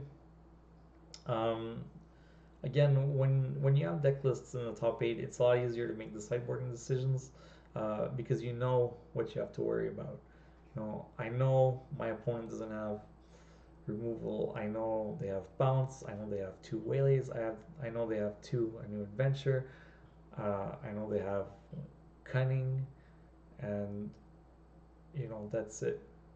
It looks like I'm taking out two rebel assaults to put in the two timeless. All right, which is another option. Rebel assault usually um, doesn't help you win the race too much because it's too slow compared to cunning.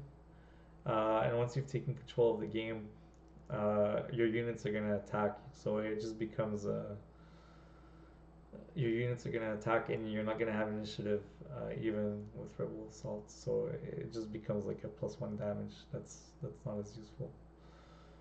Um, so yeah, so there's different options to sideboard. Another reason why I boarded out rebel assault in this situation is because um, Kevin was playing for a slower game, and because he was playing for a slower game, there wasn't as much pressure for me to close out the game, so I didn't really need rebel assault as much. Back in the day against Boba Fett Yellow, I used to board out the rebel assaults uh, pretty much for the same reason because the onus wasn't on me to close out the game. The onus was on me to turn the corner before Boba Fett closed out the game, and if I was able to do that, I was gonna win. And Rebel Assault wasn't gonna you know win me games that I wouldn't win otherwise. Um, Whereas in the Han One matchup, it might win you games that you wouldn't win otherwise if your opponent was playing really aggressively.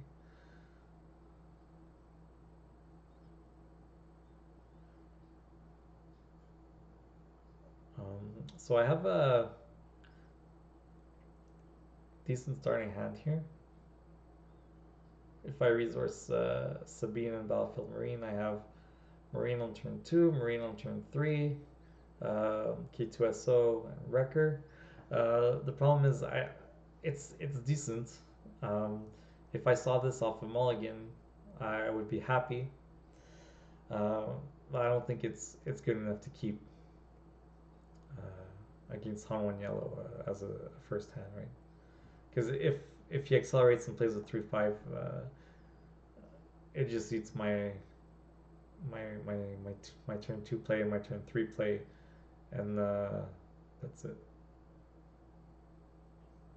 So he gets an advantage like right off the bat. Um, Actually, playing Sabine on turn 1 uh, probably a bit better than playing Battlefield Marine. In case he opens with lead again. Important thing to note is that the 2 damage that Sabine does uh, is not a drawback in this matchup because whether she gets defeated by Ezra or or like a 3/5 unit, um, the unit will have 3 HP or less remaining, and any other unit in your deck will be able to clean it up by attacking into it. Um, so Sabine's not Sabin's 2 power is not a liability as a starter. Alright, so we have to keep. I'd never go A-Wing. I'd never open with A-Wing against Han if I can avoid it, because it just gets eaten by a Falcon. And like the worst start for the Sabine player is Falcon in space, right? And if you're opening with the A-Wing, you're just asking your opponent, please go Falcon in space. So not only do you just lose your turn one play, but you're also encouraging your opponent to make the right play and go space. So you don't want to do that. Now I'm not sure why I'm considering keeping the A-Wing. Yeah, my hand must have been, I don't know what I was hesitating between. So I gotta open. Oh yeah, so he's starting. So I opened Jin again, but at least this time he accelerated, so I'm not playing into lead. Alright, so he plays DJ. So that's good. I have a Fleet Lieutenant in my starting hand, so I can Fleet Lieutenant Jin to DJ if I want to.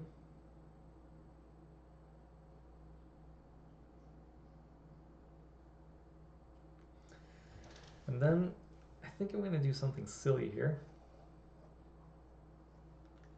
And I think the reason I do this is based off of Kevin playing the first game slower.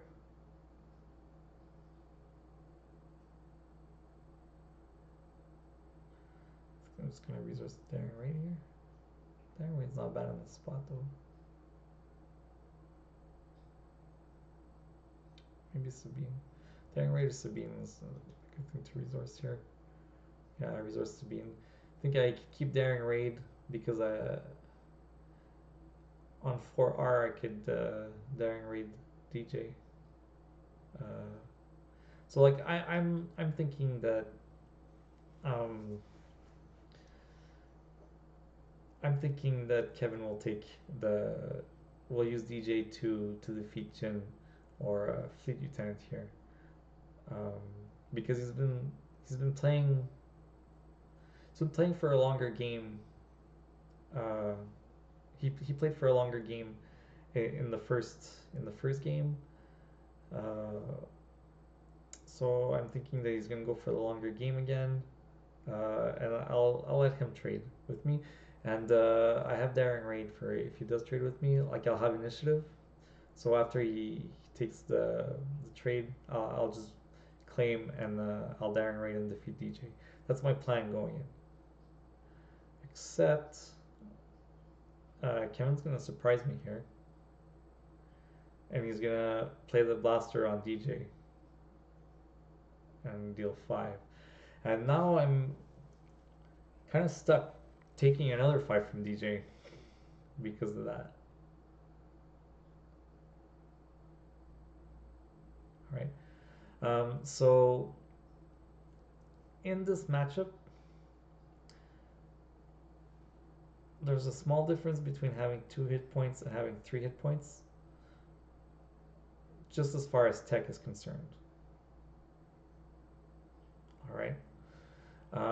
So I think because of the start that he had, I'm not too and because I have Poe, I'm not worried about him playing tech here. All right. So because of that, I'm okay with sending the Fleet Lieutenant into DJ and finishing DJ off with Daring Raid.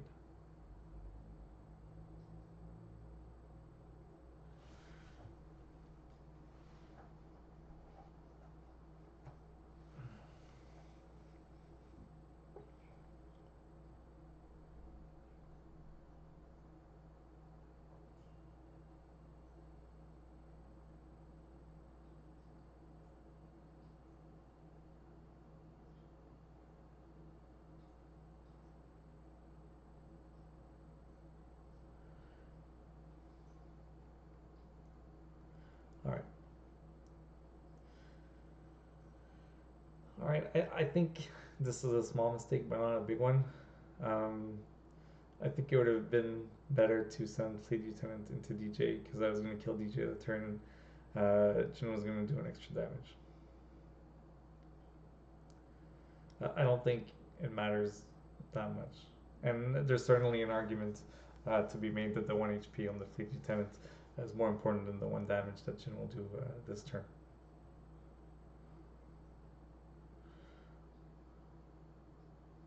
Alright. So I think that my goal was. I don't know what I'm thinking here.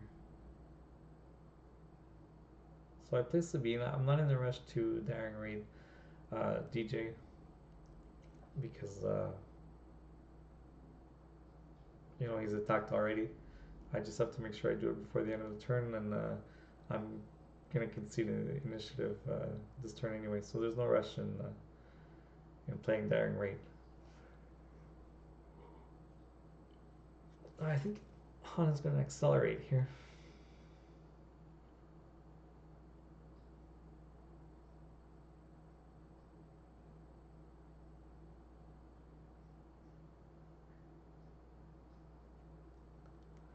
Maybe I should have put the games at ×2. Alright, so Han accelerates, and so my so yeah, so here Han accelerates, and my thinking is that okay, if you syndicate lackeys, uh, I can defeat one with Daring Raid, and then if he attacks with someone into Peacekeeper, uh, both units will die. Except that that's just not how it works because both of his units have two hit points remaining, and so both of his units can just trade into Peacekeeper and stay alive. So I'm just trading my Peacekeeper for 5 hit points basically. Alright.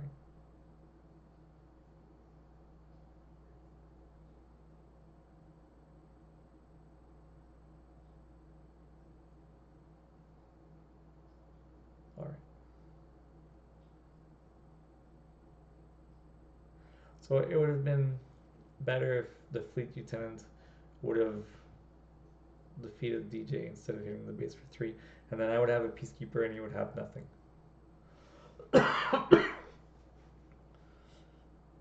That's what it comes down to.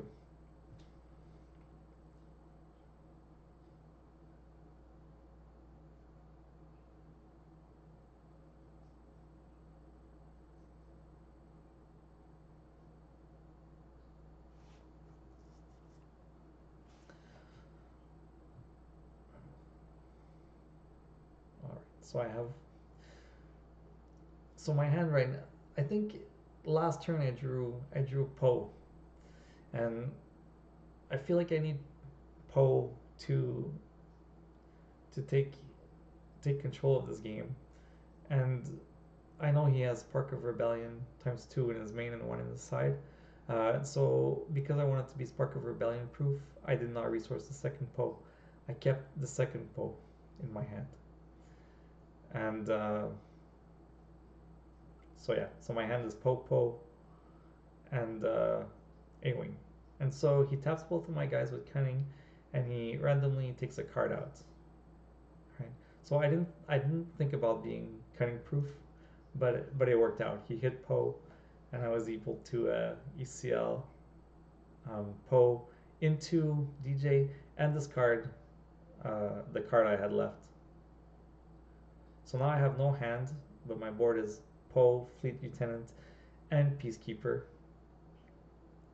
and he's already played his turn, right? So now he has 2 cards left in his hand. He can accelerate to play Han.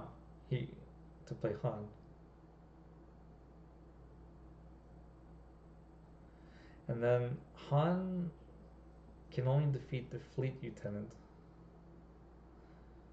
And then if Han does defeat the Fleet Lieutenant, he just dies to Peacekeeper after. And so now, even though I've already taken 10 damage, uh, I feel like I'm way ahead because my opponent has one card in their hand. They have no way to deal with the Peacekeeper. They have no way to deal with Poe. They have, you know, so like if the one card in my opponent's hand is Surprise Strike, they could Surprise Strike me and deal with Poe, but then they get Poe locked, right? And if they get Poe locked and they don't have the Falcon as the 6 cost Falcon as a resource, the game is pretty much over. Even if they do, I feel like the game is pretty much over because I have Peacekeeper. Peacekeeper is gonna heal for a ton. So opponent attacks my base. So really, I'm at 14 here. I forgot to change the dice. And my opponent has 3 resources, and it's not anything that they could play in their hand. All right. And then so opponent has 3 cards in their hands. I think maybe even if it was a card that they could play, they decided not to play it because they don't want to get pull locked, right?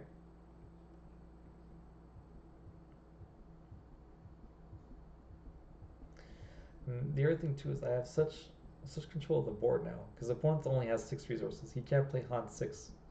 He can't play Han unit this turn, right? So I have such huge control of the board. I don't really need the cards in my hands, right? But I drew Wrecker and A Wing, right? So I'm okay with playing the A Wing and keeping Wrecker in my hand. I'm gonna play Wrecker this turn for sure, right? Like if they play a ground unit, I'm just gonna Wrecker and defeat it. And even if they were to play like a space unit, um, I'm still gonna play Wrecker, right?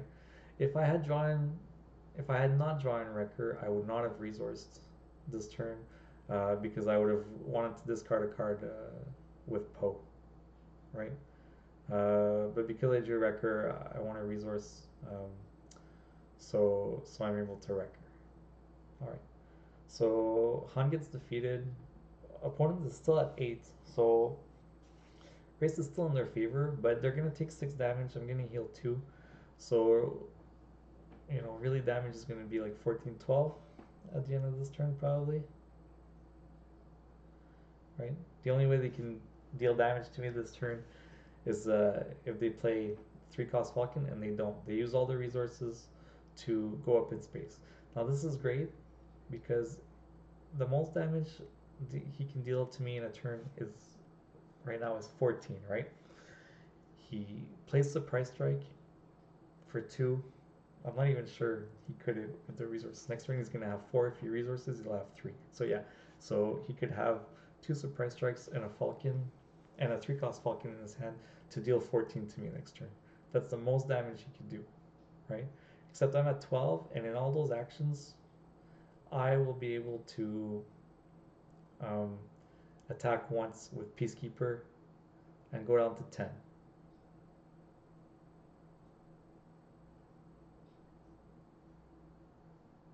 Right? And now I'm calculating about the ping, right? Doing what I said is 3 actions, and if that's what he has, can I defeat him in 2 actions uh, without the ping?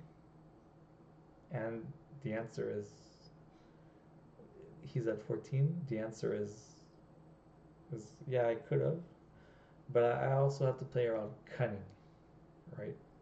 Because cunning plus Falcon does 12, right?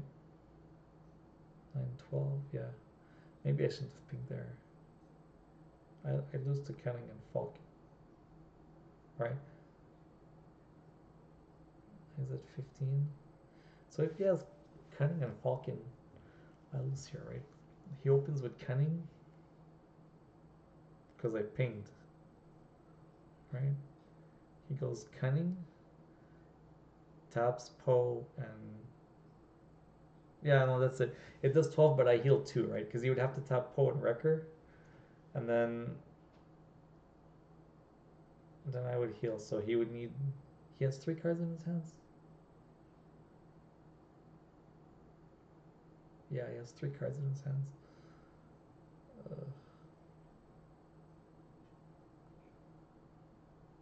Yeah.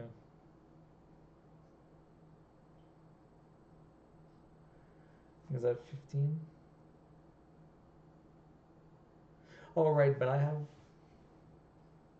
have first action. No, he has first action.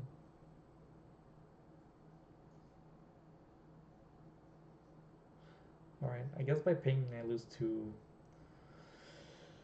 Canning Falcon. Because it can exhaust Poe and the Peacekeeper. And then I only do 10.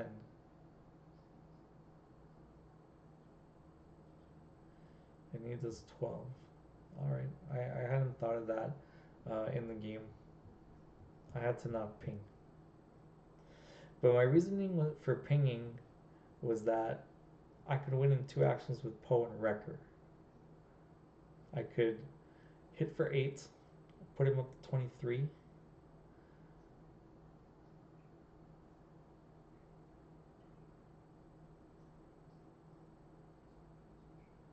And then hit for 7 with Wrecker.